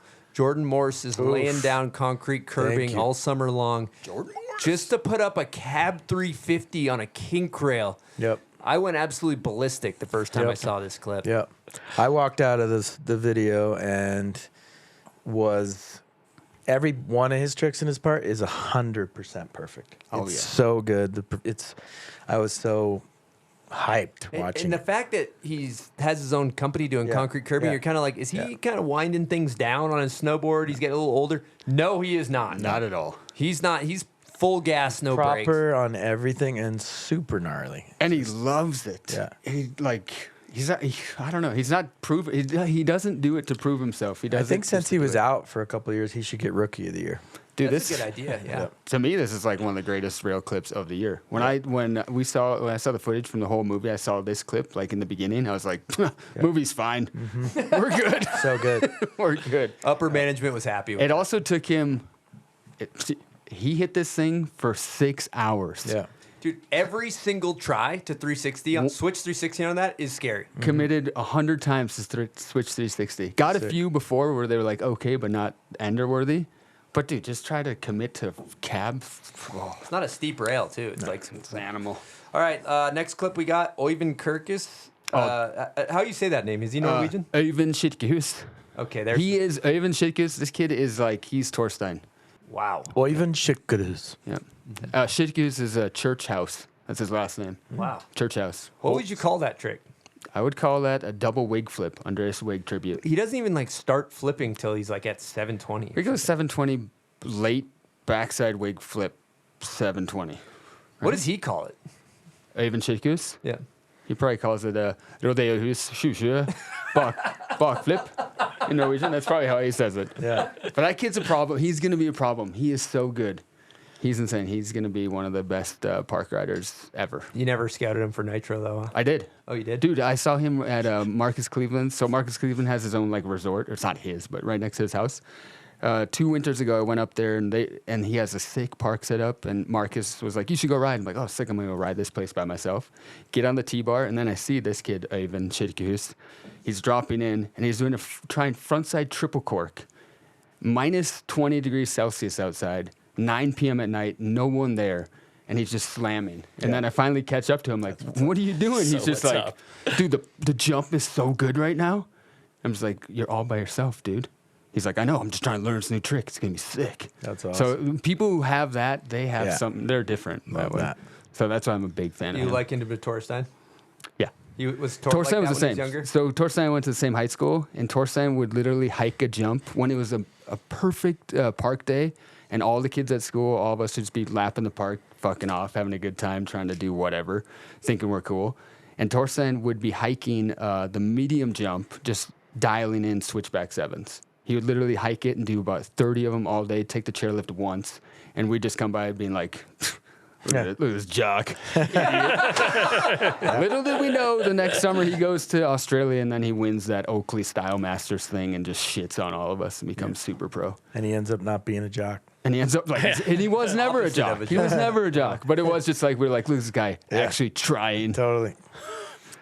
All right, we're gonna get into our last clip of heater clips. This is Tommy Gesme, a man that was on the phone earlier. Nice offering. And this clip is a little bit nuanced. It's not the bang you over the head hammer. It's just a tasteful offering. Yep. And to me, the thing A is a line. You get to see him snowboard.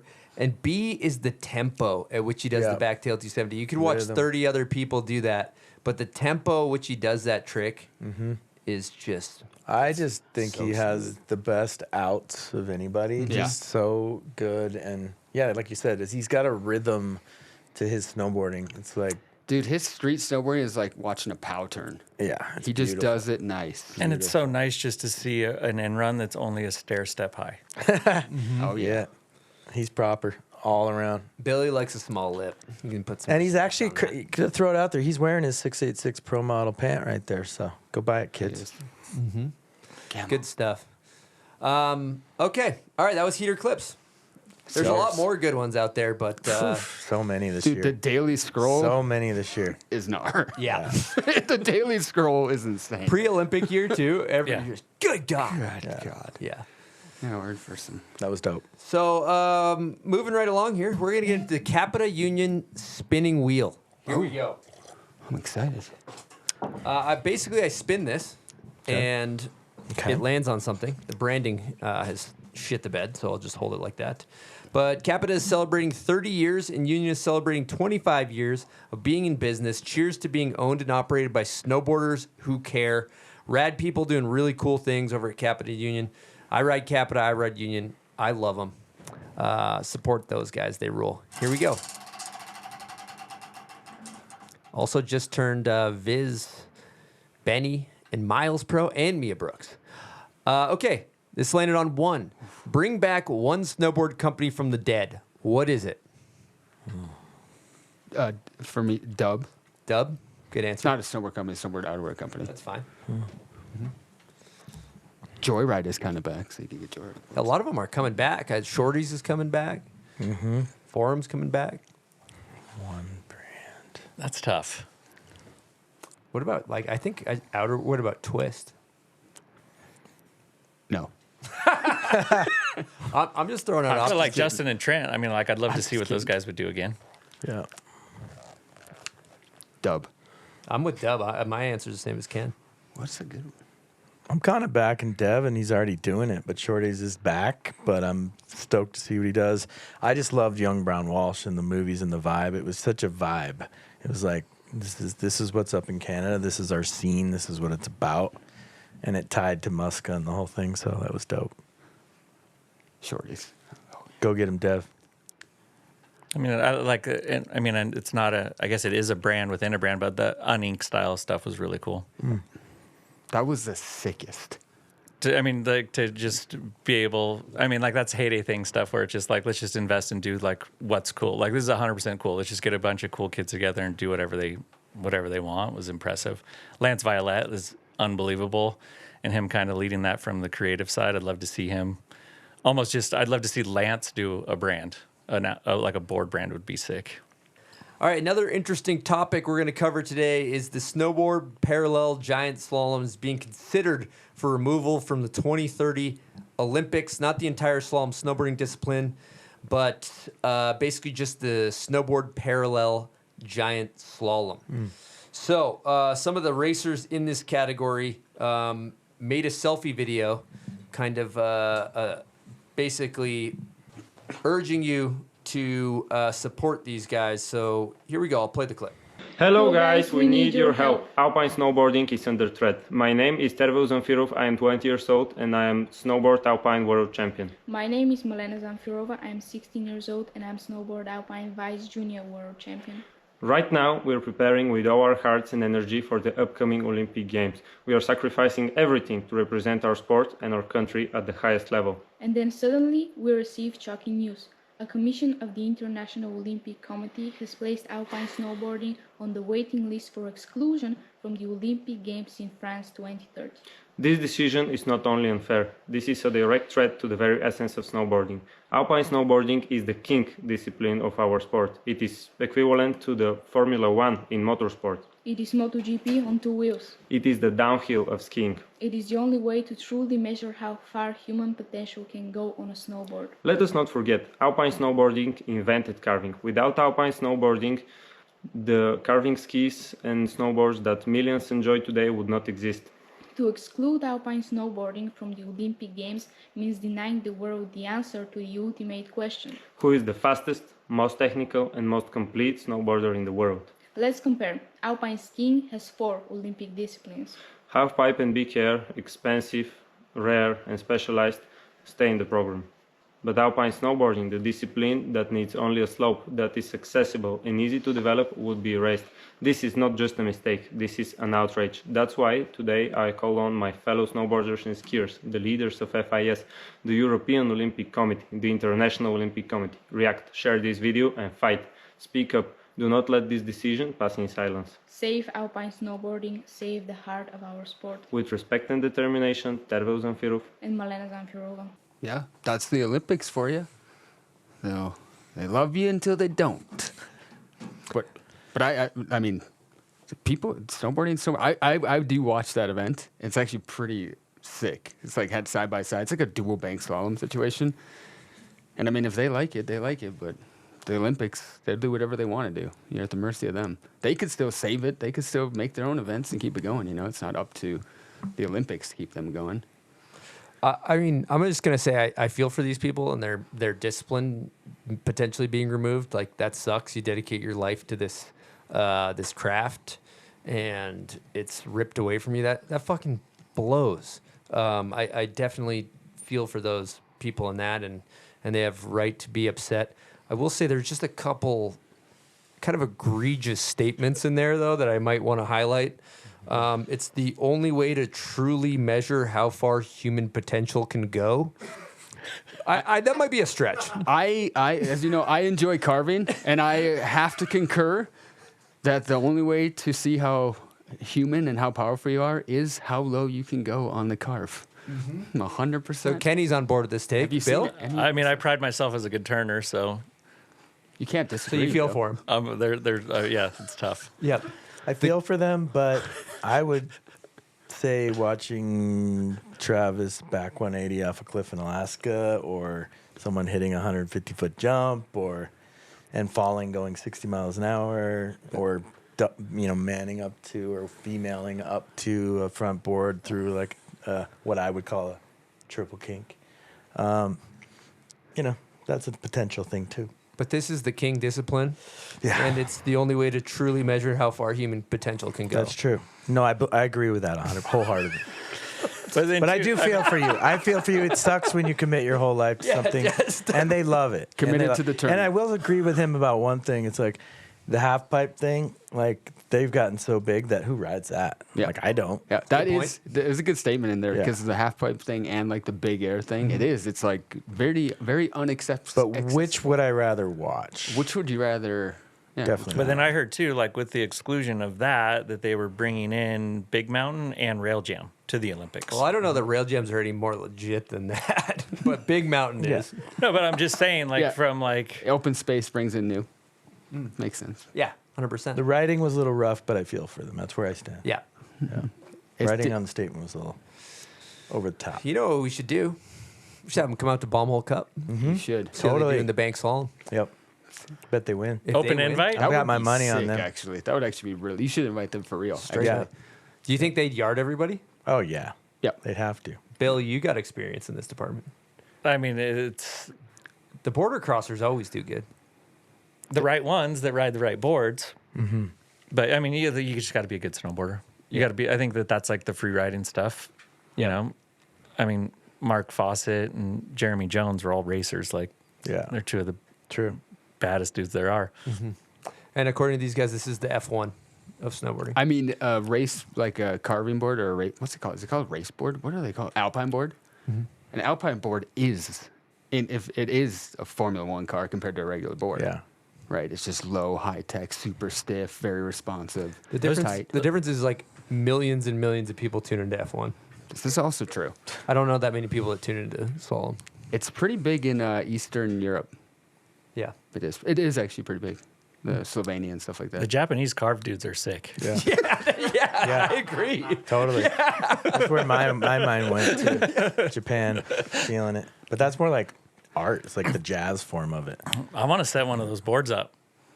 No toe heel drag, just like 30 centimeters shredding. wide. Totally. Knut, you probably know this. Is there downhill snowboarding as an Olympic event, like downhill skiing? That would be sick. There should be. That would be so badass. Because those I like watching downhill skiers when they're going Mach 100. And they fall and they have two skis. Imagine how bad the snowboarders The skis don't come off. The skis come off too. They come off, yeah. It would not come off with. No, just the little Kitzbühel downhill I would love race. to see that.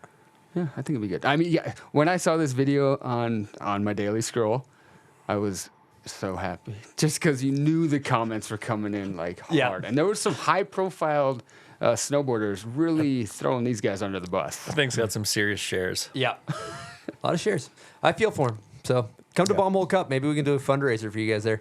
Let's do it. Over the past 13 years, Patagonia's POW Slayer series has earned a near mythical status among those seeking the steepest, deepest powder in the biggest mountains. These are the ones who let their tracks do the talking, who start before sunrise and leave behind lines as bold as they are nameless. The new POW Slayer Freeride Kit is built for those riders. We got new and exciting news coming at you from Snow League. It's a global season-long competition crowning male and female champions. We're talking about a points chase, people, for some big bucks. It's the biggest prize purse in snowboarding. 1.6 mil is up for grabs and 2.2 overall. And it's a head-to-head format on finals day, as well as it requires athletes to drop in from both sides of the pipe on finals day, which is a really fun format to watch. Event 2 of 4 coming up in China in early December. Current standings. We got Sena Tomita and Yuto Tatsuka currently leading the league in Snow League with 100 points each. And you're going to want to tune in to both finals day. They're going to be streamed on Peacock, people. You're not going to want to miss it. So check out at the Snow League on their socials for all behind-the-scenes content, quality days, new big tricks that are happening. Give them a follow. And if you want to get your tickets, the Snow League returns to Buttermilk in Aspen, Colorado, February 27th to 28th. Tickets now on sale for the lowest price of the year. Buy now and save at thesnowleague.com. All right, Shredders, listen up. With over 30 years in snowboarding, Vans continues to deliver top-shelf snowboard boots for not only their diverse roster of athletes, but everyday riders worldwide. There's literally something for everyone in the Vans range of snow gear. However, we're here to talk about the Infuse, Vans' most popular all-terrain, all-condition boot, featuring hybrid BOA and lacing systems that are built for maximum customization of fit and flex. Embraced and backed by new-gen riders like Ken and Cummins, the Infuse is designed for performance that stands up in any terrain. So hit up your local Vans dealer and check out the Infuse and the rest of the 25-26 Vans Snow lineup. Okay, folks, we're going to take a call from Torstein Horgmo. He's got some exciting news. This board he's been working on for years from CAPiTA is finally about to hit shelves. We got Tor on the line. What's happening, Tor? How you doing, brother? I'm doing great, Chris. How are you doing? I'm doing good. First, before we get into the board, how's dad life treating you? How's baby Rain? How's mama doing? Oh, it's absolutely amazing.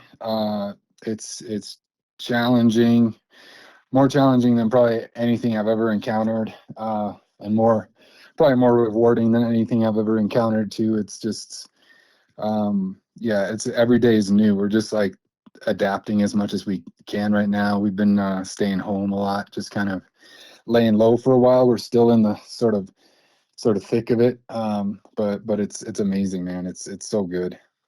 Congrats, man. It's really fun to see you as a dad out there. So let's get right Thank into you. it, though. This new board, the Matriarch, how many years in development has this thing been going? I would say roughly 3 years in the making since the initial process. I mean, really, since I started riding for CAPiTA, I had my thoughts and eyes on this moment of opportunity coming, and then but we didn't really get started until 3 years ago. And what exactly were you trying to accomplish with this thing? Well, I was just eager to make a board, to make a snowboard that's like catered for my riding style, more or less, you know. I think with riding for DC for so long, I was so young when I started there, and I was just kind of in the same boat as many other riders are, where you just kind of ride whatever is given to you, and it worked. It worked for the time being, and then starting to ride for CAPiTA and having just a deeper connection with the people, with Blue and the people at the factory, Tommaso and Anjay and Greg over there, just knowing that I had the opportunity to create something that is more catered to where I'm at now, was something that I couldn't really pass up, and I wanted to dive in deep, so to speak. That's killer. And when it comes to like riding, you know, all mountain powder board, park board, good for everything. What would you say it lends It's a street itself board. to? It's a handrail board only. Yeah, it's strictly for the streets. Shikutami, to be specific. Well, you know, like but it's not completely, you know, that far away from the truth. Like, obviously it's a powder board, freestyle oriented. That's kind of where my heart is right now in snowboarding. And after all these years of riding street, riding slopestyle, riding big air, riding a lot of park and transition, and then transitioning into more and more into the backcountry, and what I would look at now as more of the essence of snowboarding in my eyes. It definitely has the influence from those former years, you know, but it's just what I like in a board now, and honestly, like I didn't know. I had to go and find out how that works and what that really is, because I didn't really know. You know, I can look online at all the other brands and their lineups of backcountry boards, and just kind of guess, you know, like what I like, but I really had to just go and find out, you know. I love that. And talking to Blue and Greg, I think they told me that they've never seen anybody so meticulous about the design of a snowboard in the history of CAPiTA, down to the millimeter. Like, it seemed like you really cooked on the precise specs on this thing to really get it to where you wanted it. Well, I mean, yeah, bottom line is that I didn't really, I could pretend I knew what I was doing and knew what I wanted, but I didn't. And I just realized this was going to be a process that took longer than I expected, that I initially like was hoping for, because I had to learn all this shit, you know. Like I didn't know what the side cut numbers, the millimeters, and all those ratios really meant, you know. So starting from prototype number 1, it was like that was a rough guess, but I think I got really lucky even with the first one as far as the ballpark that I wanted. And then we just started building from there, and it was kind of the little bit of push on the gas pedal that I needed, you know, from the get-go, that like, okay, like I'm not that far off, but there's a lot to learn here, and I kind of had to just go into like a back to school, you know, and just really study this, and a lot of back and forth. We went 7 rounds of prototyping over the course of almost 3 years, and you know, we just learned so much from each round. It was really fun that way. As soon as I surrendered to like this thing taking long and probably even longer than they wished for at the factory and within the brand. But once I got sort of in the process, I was like, okay, I can't rush this. If not, it's just not going to be authentic. And I just wanted it to come out right, you know? I love that. Personal question. I'm about 5'11", 170 pounds, size 10 foot. What size would you recommend for me if I'm going to take this thing as my all mountain chomper? You're probably going to want the step up to the 161 potentially. The thing is with this first round, since you know I took my time with this and everybody at CAPiTA kind of honored it. They really honored my request on this being done right. It's going to be a late release for this season, so it's not going to be the full lineup for the first limited release. It's only going to be the model that I've been developing, which is the 158. So for anybody looking for a bigger or a smaller version or a wide version, that is coming, but that's not going to be out until September next year. That's when the full line of the Matriarch is going to be dropping. So this round, you know, you would probably do fine on the 158, I think, honestly. It would just be a bit more playful. But you know, I'm 5'8", 5'9" on a good day. I don't really know at this point. I'm 155, 160, you know, around that on the weight, and that's the 158 is catered to my style of riding, and then you know, like we're going to be building on it. But in the first round, it's just going to be that one board, super limited release, yeah, but there's more to come. Looking forward to testing this thing out. Last question I have, Matriarch, great name. How did you come up with it? It's a kind of a bigger one. Well, not really. It's just, you know, it's all about the creative force for me, divine feminine, the mother of all, you know, the head of the house.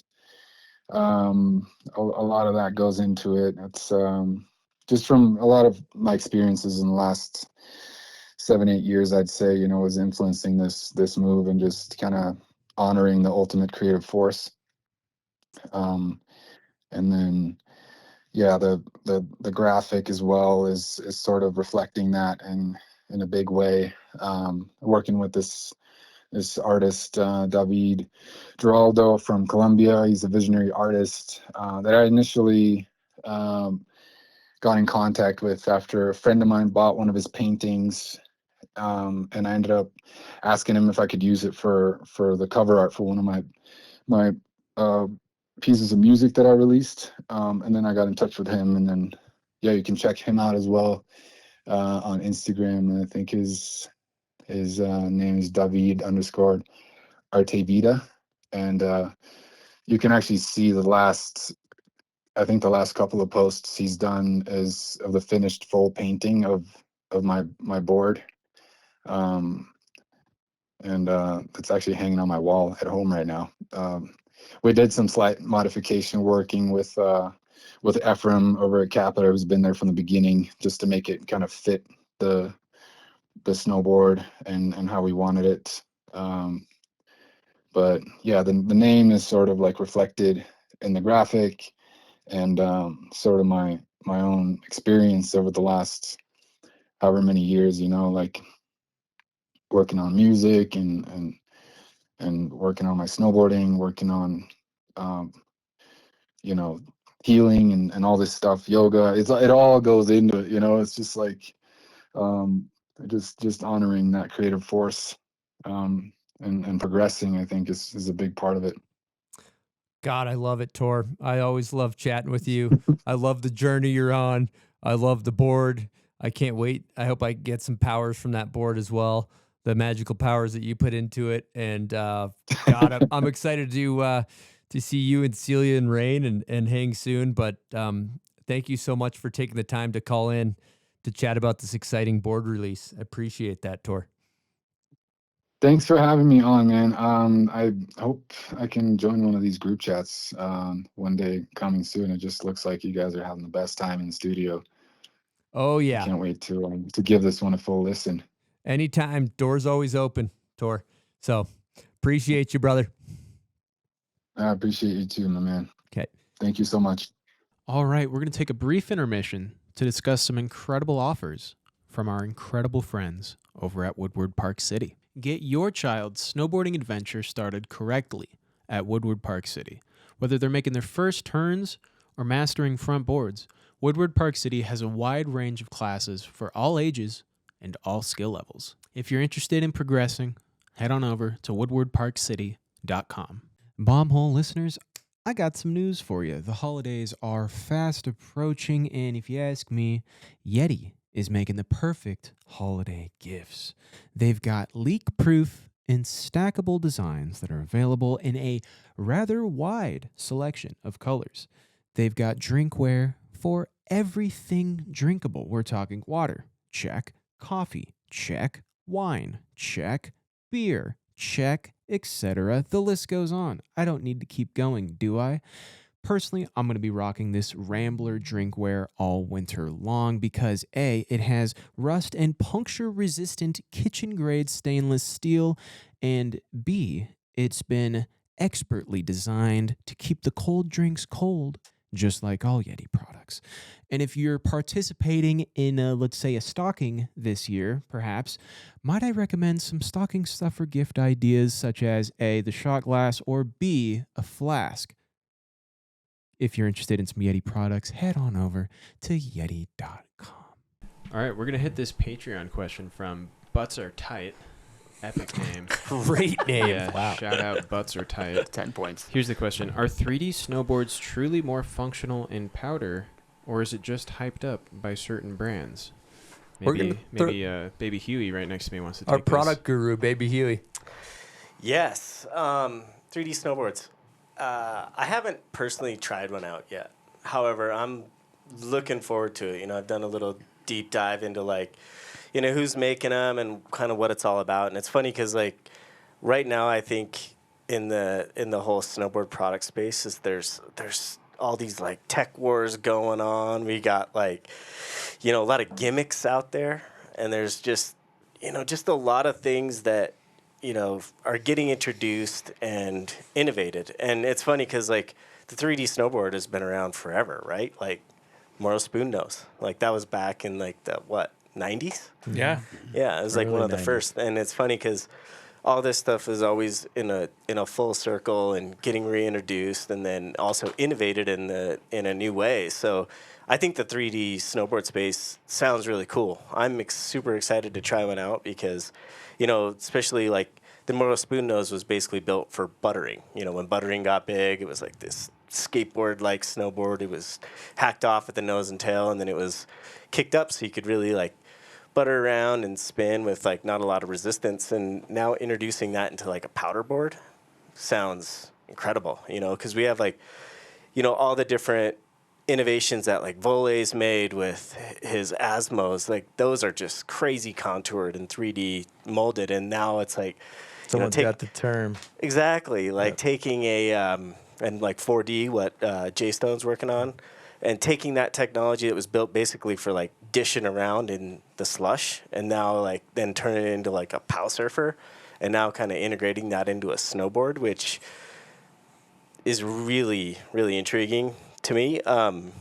Yeah, so I'm psyched to check it out. I think, Battalion, they've been doing a lot with it, with the triple base technology, and then also... I've never ridden one of those. Yeah. It's not bad. Jones has got a 3D contour base, and Burton's been dabbling too, so I think it's really cool to see that innovation. Nitro's got some stuff too in the quiver, right, Knut? Yep, we got a couple boards. I personally love it. I think it's fun. For not for going fast. It's not a high performance thing. It's more fun it gives you better float in the powder. It makes you float better at slower speeds. And in the slush, it's sick because it actually turns the slush into more of a powder thing. It's more flowy and cruisy. So a 3D snowboard basically means it's just not a flat snowboard on the bottom. Yeah, right? there's many variations. And the of top it. sheet is the same thing, right? The top sheet normally takes the same form as the bottom as well. Yeah. Because it's like at Nitro, we have this thing called the slash, which is the nose is spooned. So it's like concave or convex, or like a spoon on the bottom of the spoon, the nose. And on the tail, it actually goes convex, or it goes down again, so it funnels. And Jones has the, what is it? It's the Storm Chaser, same kind of thing. Spoon nose, big fat nose. And it's really fun in the pouch. Just gives you crazy float. Sidebar, how many product reviews have you shot in the past 3 days? 3 days, I've gone through, Monday I did about 45 boards, and then Tuesday I did about 15 bindings, and yesterday I did about 36 boots. Jesus, those are some pretty phenomenal numbers. Yeah, I have been doing it for like 15 years now. It's kind of just like buy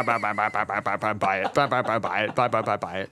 I heard it's all one take too. I do them like in one take now. One and Really? done. One and done, yeah. Damn. But it just makes it more. Just like Lil Wayne in the booth. Just like when like cut it, it's done, print it, send the check. It is like that. No, I want to introduce everybody, all the listeners that don't know what's going on too. Is like, you know, we've had so much feedback from people. I'll talk to people in the lift line or here or there. They're like, God, I love when you talk about product on group chat. And so, you know, because there's been an appetite for product discussion, and you know, we brought on Seth at the Bomb Hole. He is the general manager. He's the general as well. Mm-hmm. He also goes by Baby Huey. And he's also been a pro snowboarder for fucking 100 years. And so we wanted somebody that was highly qualified on our team that could go out there and test products. So you may have seen a few of these bomb-proof product reviews rolling out on our channel. And that's because Seth is essentially our expert, our resident expert. And we really just want to sink our teeth into all the new products that are coming out and try to provide honest, authentic feedback on a lot of the brands that we work with that sponsor the show. You know, there's things that Seth's really excited to ride and test. And for us, it's really important that it comes from a credible like source, somebody that's been in the pro snowboard field for a long time. Seth, do you want to elaborate on anything about that? No, I mean, yeah, that's perfect. I mean, coming on and talking product is you know, really interesting to me. You know, yeah, because I've seen like an evolution of products over the 30 years that I've been in the game here. And, you know, I've seen, you know, I started out on a Sims Pocket Knife 144. It had these like latch crazy bindings. I don't think that I've ever seen a set that hadn't broke either, like the plastic. It was always kinked and broke. And, you know, and then going through like the whole ride horseshoe phase of like baseless bindings, Burton contact, stuff like that, you know, and there's like the capped sidewalls to like, you know, just standard sidewalls. There's like so cool. And when I was riding for Airwalk, like riding boards that were made with like foam cores, and then they had like carbon stringers in it, and being able to like go through that. So seeing the evolution of the product like is really interesting, you know. And I'm an old head now. I'm not like so focused on tricks, you know, like there's all the trick banter and I love it. And I think it's so awesome. And, you know, kids just like really you put anything underneath their feet and they're going to be able to make magic. But at the same time, like there's so much engineering and testing and R&D that goes down from like behind the scenes, you know, and then working at brands, like I've seen like that first case and like there's people just like banging their head against the wall, coming up with these like sick ideas and then like bringing it to market, putting together a plan that like brings that to market and to give to everybody. So, you know, people can consume it and ride it, you know, and there's a lot of thought that goes into that. So like really kind of like taking all of that experience and all of that knowledge and turning it into a channel is pretty awesome, you know, because I love to try new things too. It's like we got some of the Nidecker Supermatic bindings in, and I'm like checking these things out, and it's just mind blowing. I'm like, wow, you know. And then I think it kind of really started too when Downing a couple years ago, Dave Downing, he's like, I really want you to try step-ons. And I'm like, I was in like the phase. I was like, what? You know, he sends me like, I'm like, okay, if you send them to me, send me the sickest ones, you know? So he sends me the top of the line boot, top of the line binding. And I rode it for 3/4 of the year, hiked it, you know, jibbed it, did everything. And I was like, wow, okay. Totally opened my mind to it, you know, just because I wasn't in that like closed-minded, like I'm only 2 straps, you know. It's like no, people like are Knut, making kind of. Yeah. Hey, I like the step-ons. Step-ons are good. I ride step-ons. I think that's a great innovation. It's a game changer. Sorry. So yeah, so like taking all of that kind of curiosity and like kind of putting it into a form of like, oh yeah, like maybe I can bring some insight and speak the actual brand knowledge from the brand, you know, kind of going through the catalog and really understanding it to our audience. Like, I don't know, hopefully it helps, you know, like I want to give like solid consumer insight, you know, and also like translate to between like the marketing and what the technology and the product and the brand is trying to say and the marketing is trying to say, and put it into a terms of like, hey, here's what this is. Here's what this feels like, you know, from a source that's not the brand just trying to like push it on you. So that's really cool. And one thing on the channel too, you know, like I see a space where, you know, there's not a whole lot of women's product reviews, right?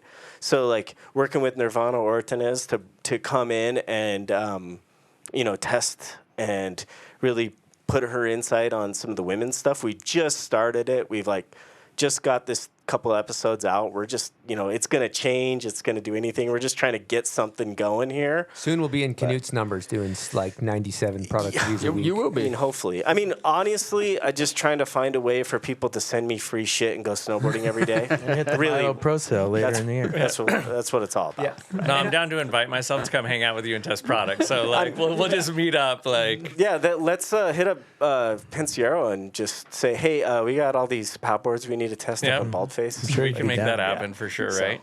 Yeah, Yeah, and definitely. you ride step-ons, right? I do. Billy, you're a fan of them. I'm a huge fan. I mean, like, so it's crazy just when you talk about step-on and downing. Like, that was like one of the last projects I worked on at Burton was that rollout. So, like, we were building all the branding for it. Evan Rose, a madman, awesome. And it was working under the code name Aussie, and we had all these naming conventions for it. And I mean, that was awesome to see like Jake just come in and go, it's called Step On. And everyone's like, I don't know, like we got all these names, like everyone's worked super hard. And like he nailed it. You know, it was just like Easy. and it was easy. It wasn't even a question.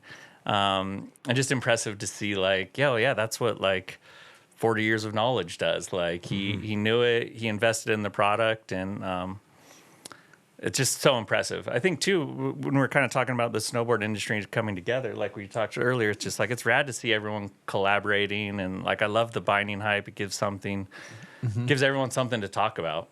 100%. And I mean, I think the 3D stuff is insane. It'll be really, I mean, because I've kind of tripped out on it. Like there was a time when you go back to like the carving stuff. Back in our old snowboard shop, they were taking like the carving boards and beveling them to like 45-degree angles instead of 90s, like making them super sharp. You know, it's just like, well, what if you just shaped the board so it's like, you know, steeper angles on the edges? Like, how does that change everything in base shapes and contouring? I mean, the biggest thing that becomes difficult is like, how do you manage it and take care of it and repair it? That I think is the biggest challenge that's curbed it up to this point. So it'll be interesting to see how they tackle that. Yeah, that's the hardest part with the 3D bases is just the finishing in the factory, and then also the waxing, the scraping, and just the finishing. Oh, true. Because you can't just throw it on a belt sander. You have to belt sand it, and then you have to angle it nicely. And it's a more refined skill to do. You have to be good at it. And then the angled edges is true, because we do edges like on the carving boards that instead of 90, it's 50-degree sidewalls. And it makes the board so much faster on edge because there's less resistant. There's all these cool fucking things about snowboarding to change it up. That was the thing, too, that just like really tripped me out when I was making the wheel boards is I got really geeked out on tuning and working with Ryan McDermott, who does his stuff out of Colorado. And like when you get your boards professionally done, how they ride is insane. And edge beveling and like little things like that are super impressive.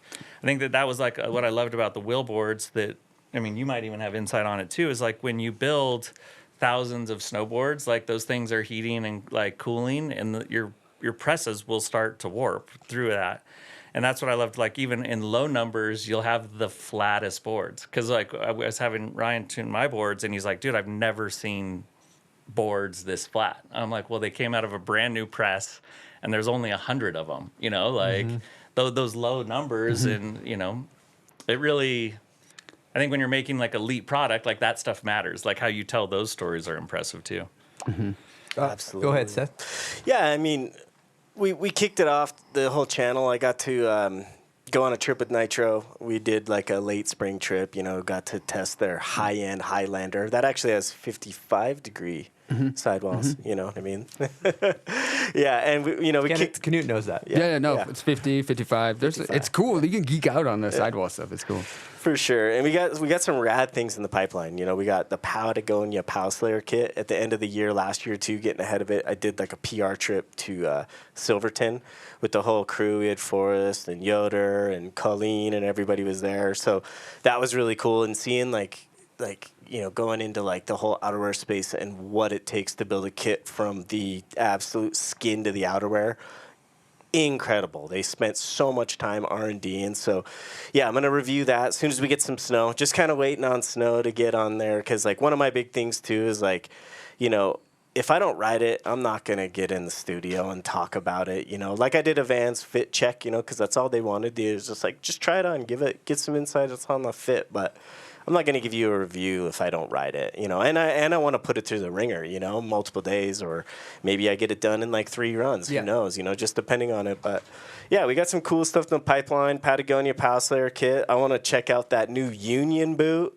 We got a Union source binding along with the old Union bomb hole binding here. That's a Force, right? Yeah, Force Classic. There we go. Yeah. So.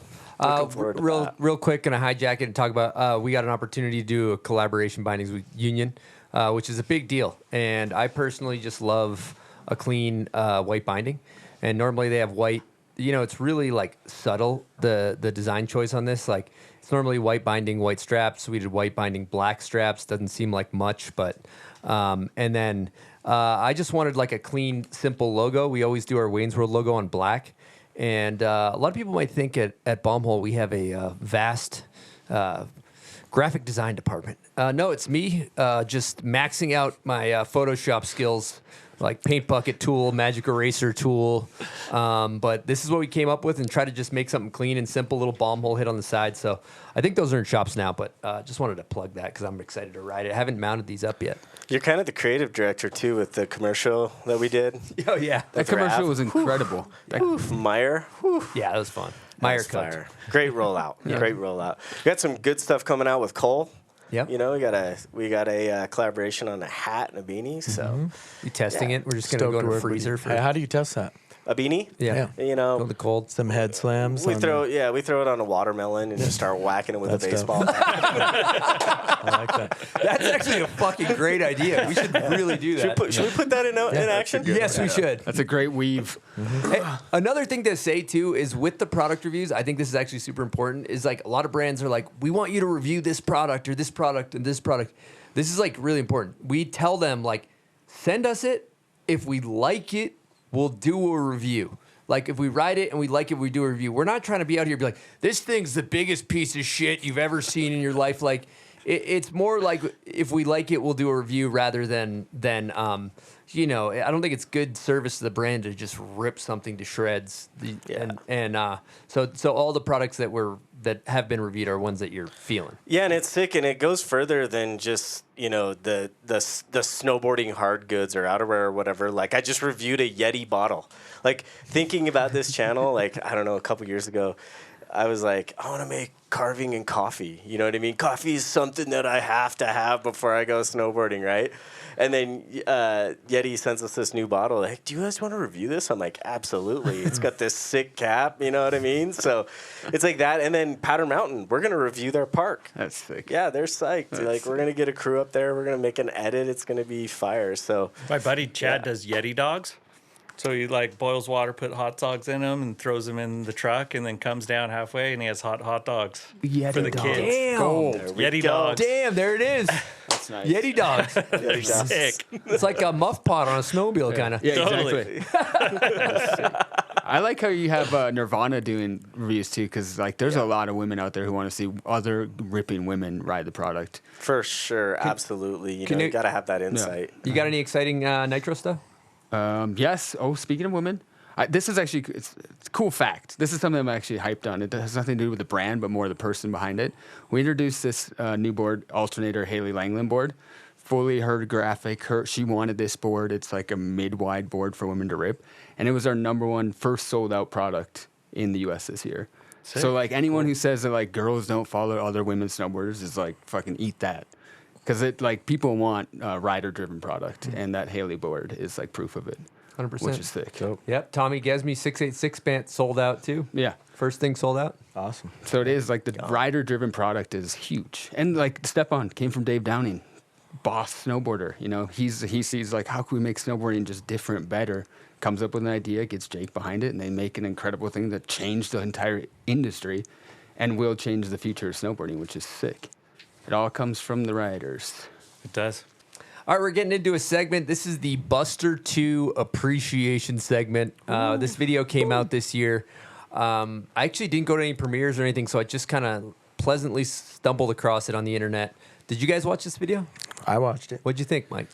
Very amazing, very entertaining. I'd say gave me the most nostalgic and most energy of any video I've seen yet this year too. Like, just got me stoked. Music was really good. There's some hammer tunes in there. I just feel like it was a bit nostalgic, but kind of broke the mold a little bit of what's been going down with certain styles of videos, and it just felt fun and OG. And everybody's style's amazing. But too, like the edit was tight. Yeah. You know, I think too is like everything gets like lo-fi and it's just like so quick to market just to get everything up and going. Yeah. Like when you're watching it and you're like you could feel it. Like they did a good job with that. You could tell they're all homies too. Like you could tell that there was it's 4 main cats, but then there's homies popping in, and I just felt like having that true friendship show up was really refreshing.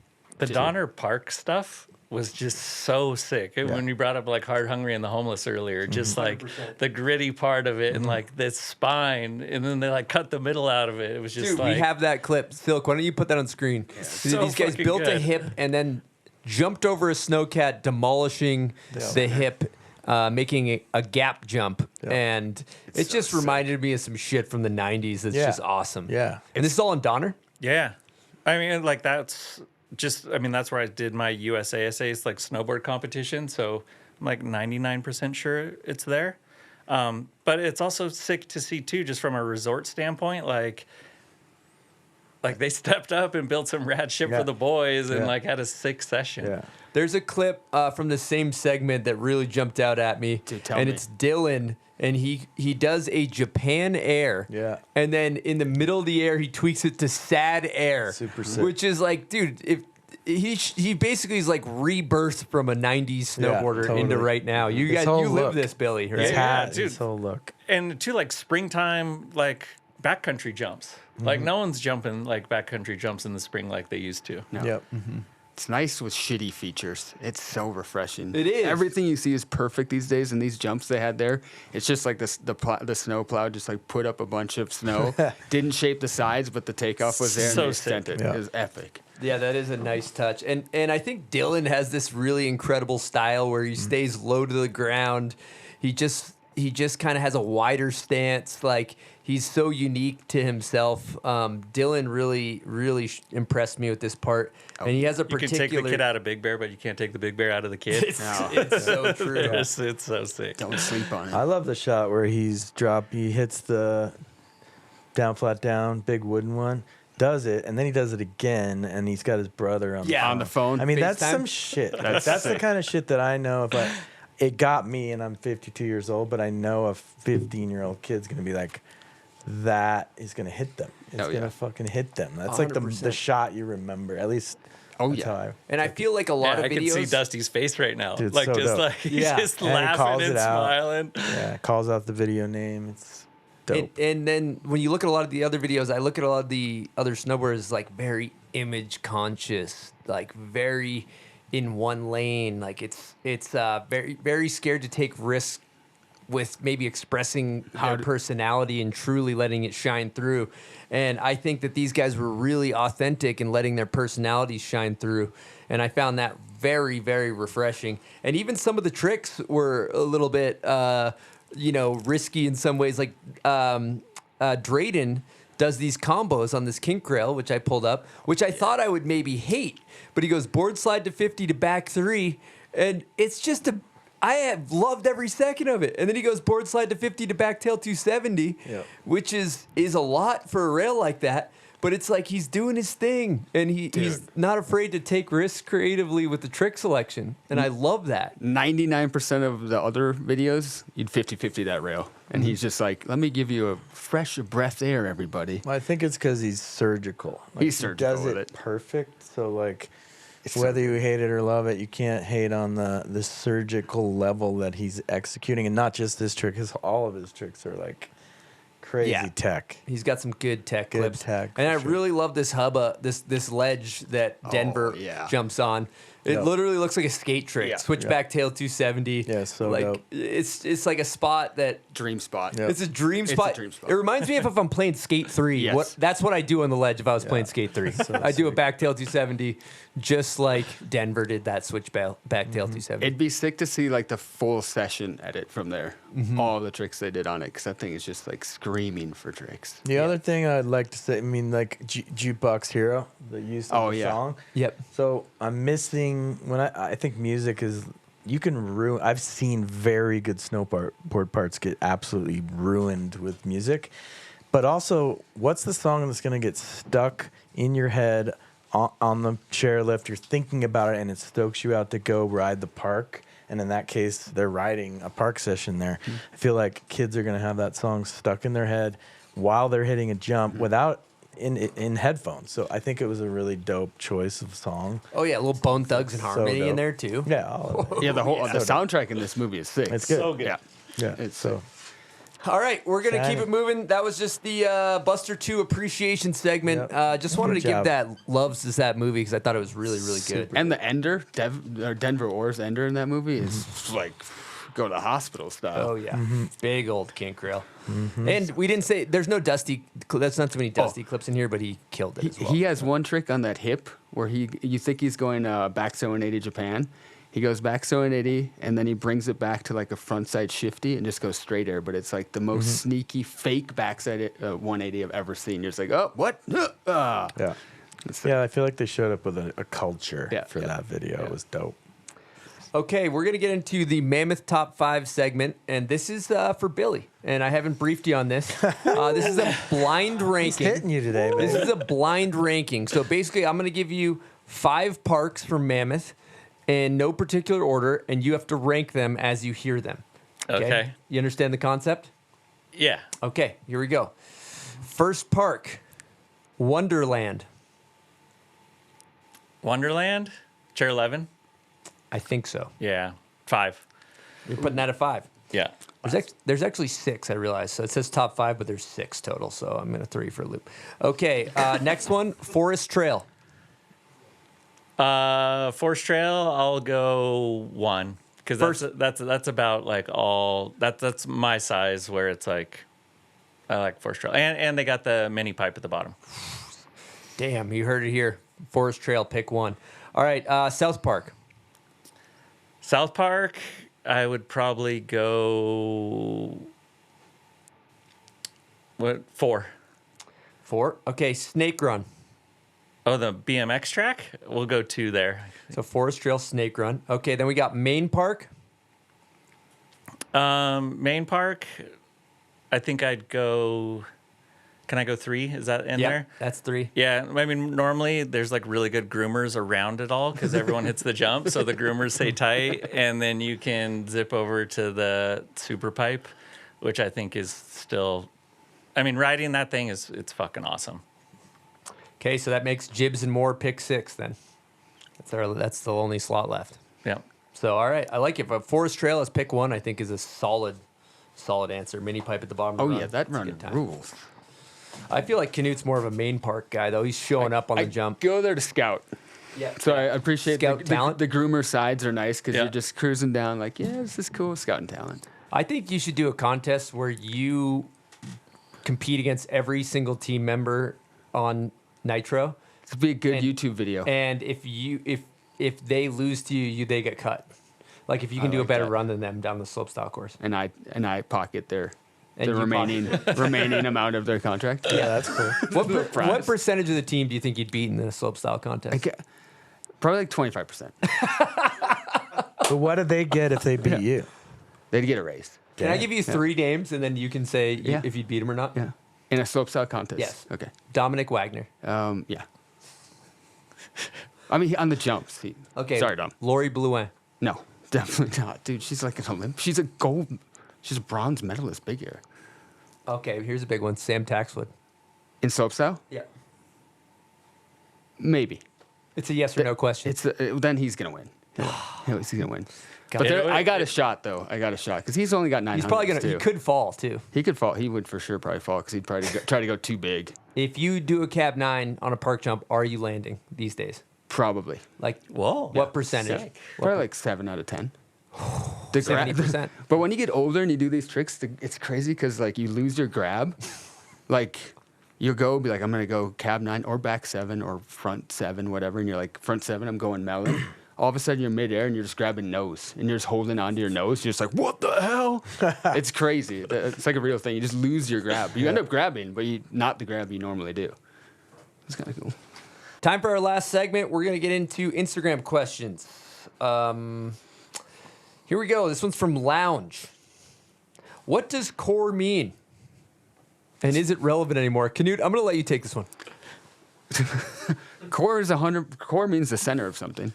And the center of something. Oh, that's an actual definition. Yeah, the center of something. And within snowboarding, the core community it's not just like a lot of people think it's like Salt Lake City's core.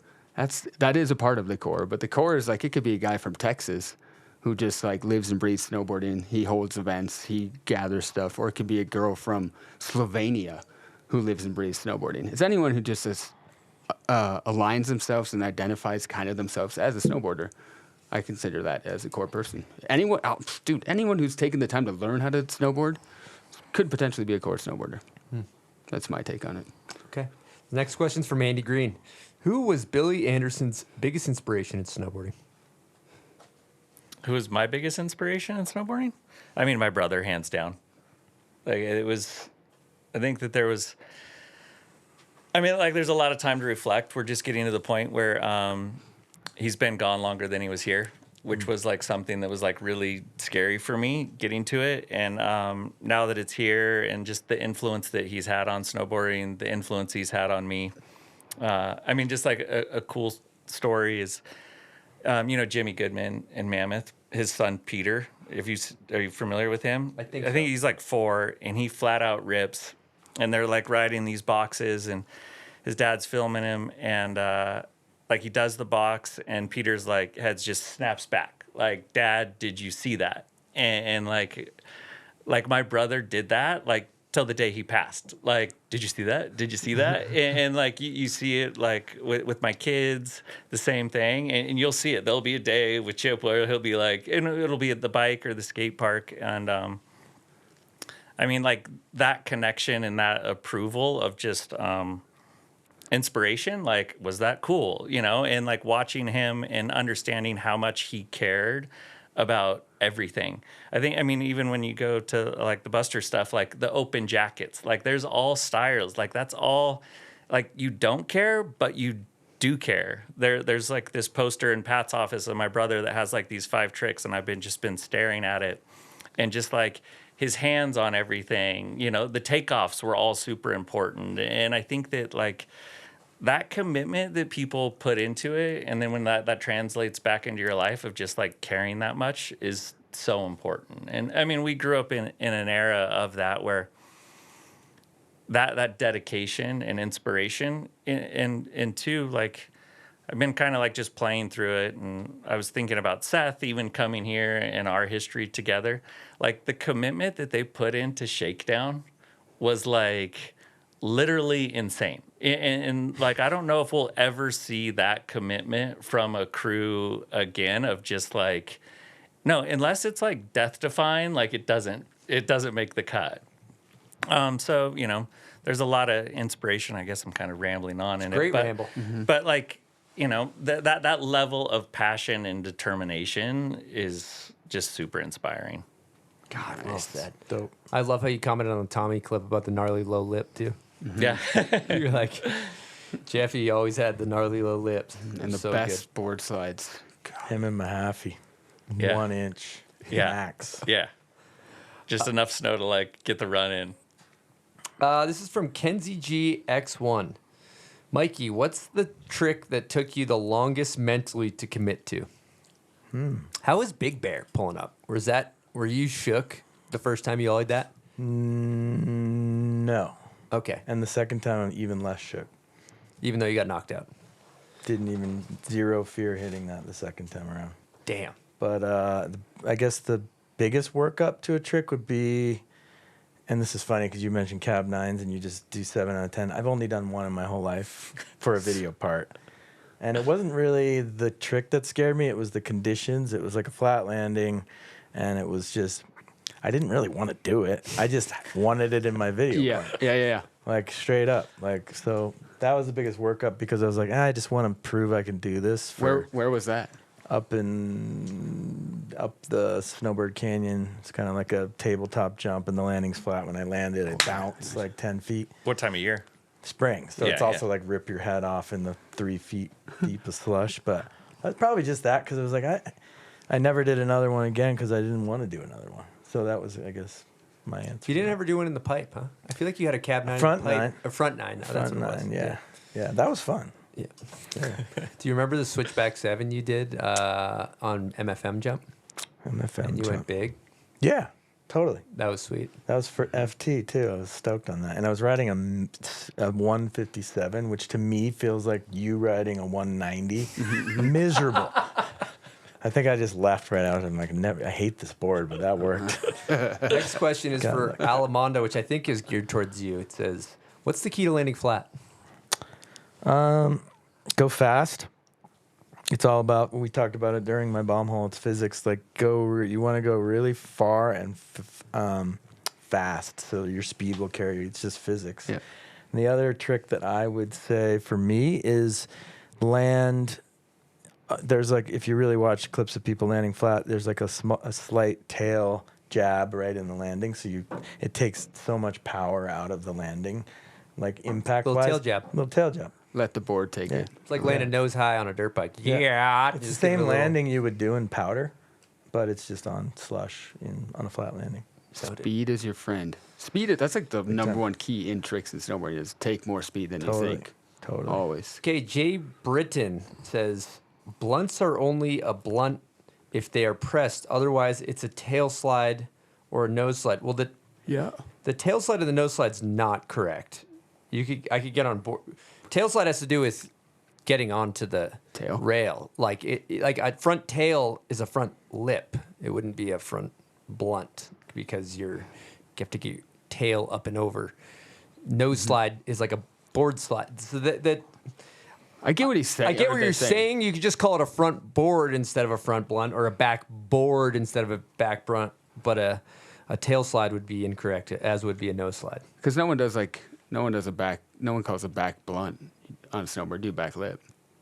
Yeah, exactly. Right. No one says they did a back blunt down the 30 stair. Yeah, you just slid over to your nose, kind of. Just need to maybe. But people do say, but like you say, like back or front blunt. I mean, if it's on your back foot. Yeah, then you call it a blunt. But it's not blunted steep like a skateboard, No. so I understand where he's coming from on that. But it wouldn't be a front tail because that would have to be a front lip slide, 270 basically. Okay, we covered that. Ski bike thoughts from Ski Bike NW. This guy's a big ski biker, listens to the show. Anytime I see someone on it, I'm just like, damn, they're having way more fun than I am. I also think T- how long to your collarbone is broken because that's what I've had a lot of friends break collarbones doing that. Okay, last question we have. Glone77. Billy, what's your favorite shot of Jeffy? Sorry. I mean, the 50-50 kink with Stan. The Jeffy kink. Yeah, is that the Jeffy kink? Yep. I mean, just like the elation and the pure joy of him like jumping up and down like a little kid and just like raw emotion. And for the time, like when that part came out after he passes and just like seeing someone so alive and happy. I would say that. I mean, that whole part is just so special. I mean, he worked so fucking hard that year.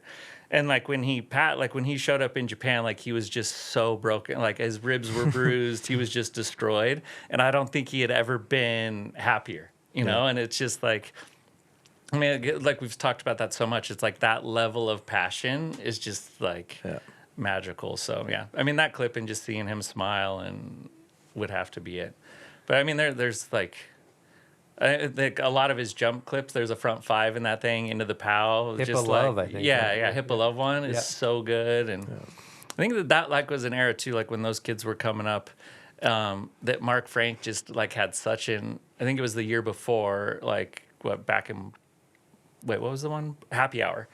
And two, like where he was like coaching those guys in and they'd be starting to build the jump and MFM's just like, no, back that thing up, you know? Like, I think that was cool to have, like he had great mentors through that whole era at the end that makes it all special. Fuck yeah. That's nice. Great stuff. God damn. Well, I think we did it, guys. I think it's been a good show. Yeah. Did you have fun, good. Mike? I loved it. Yeah. Really cool. How about you, Knut? Did you have fun? I had a lot of fun. I got you guys POW surfers. Oh, you did? Yeah. Where are they? They're right over there. Oh, nice. You don't have to show them, but I got you guys POW surfers because I want you guys just go play with That's dope. your kids. Because do you have one? You probably have some. Dude, it's so fun. Yeah. I mean, you have some. I have one, but It's so fun. I'd take another one for sure. That was my gifts to the Titans. Yeah, 'cause you I'll guys get my have everything. nephews out on it. They're going to love that. It's super fun. Yeah. That's what it's all about. Having sick. fun. Couple other announcements. Bombhole Beatdown, January 10th at Loon. We're doing live music from Rav and Friends. It's a free rail jam. Just show up. You just got to pre-register. Should be a good time. And then March 28th and 29th at Brighton is going to go off again. That's Bombhole Cup. And I sold the limo. No more limo. So I was like, shit, how are we going to top that? And I'm crafting up basically a thing where there's going to be live music and we're going to jump over a rainbow rail over a band. But legally, we might have to have them enclosed because people have landed on the limo, which is fine. But fine. Now there's going to be humans in there, so maybe I'll put the drawing. Do you want me to? Yeah, I'll put the drawing on the screen. That's gonna be sick. I'll show Pretty you guys incredible the drawing. So you guys should come out to that. And also, we have a new website. So check out bombhole.com. We're uploading all the latest videos. We're trying to make it a destination website. So you guys are a destination. Come on, you guys are killing it. Appreciate it. Thanks for having us. Yeah, Thanks for coming on. Thanks for Always doing good to be here. Oh yeah, thanks for making the trek, Billy. Yeah. Appreciate it. Silk, did you have a good time? It's a little stressful. Good show though. New equipment. Yeah, new equipment. Might have worked. I sure hope so. If you're watching this, it worked. Favorite part of the show? Maybe calling Tommy. Maybe Calling Tom. Yeah, He's always a good call. That's always a good call. Yep. Amazing. Who's going to take us out? What do you think, Knut? No. Yeah. Why me? Okay. Yeah. All right, everyone. Thanks for watching. So sick for me to sit here with these titans of snowboarding. It's incredible. And thank you, Chris. Thank you, Silk, for everything you guys do for snowboarding. Hope you had fun. Hopefully you go snowboarding soon. And get out there. Boom. See you on the hill. Boom, boom, boom, boom, boom, boom, boom. Nice. Good show, guys. Thank you. Good show. Thank you for being patient. I know that was. This is some bullshit.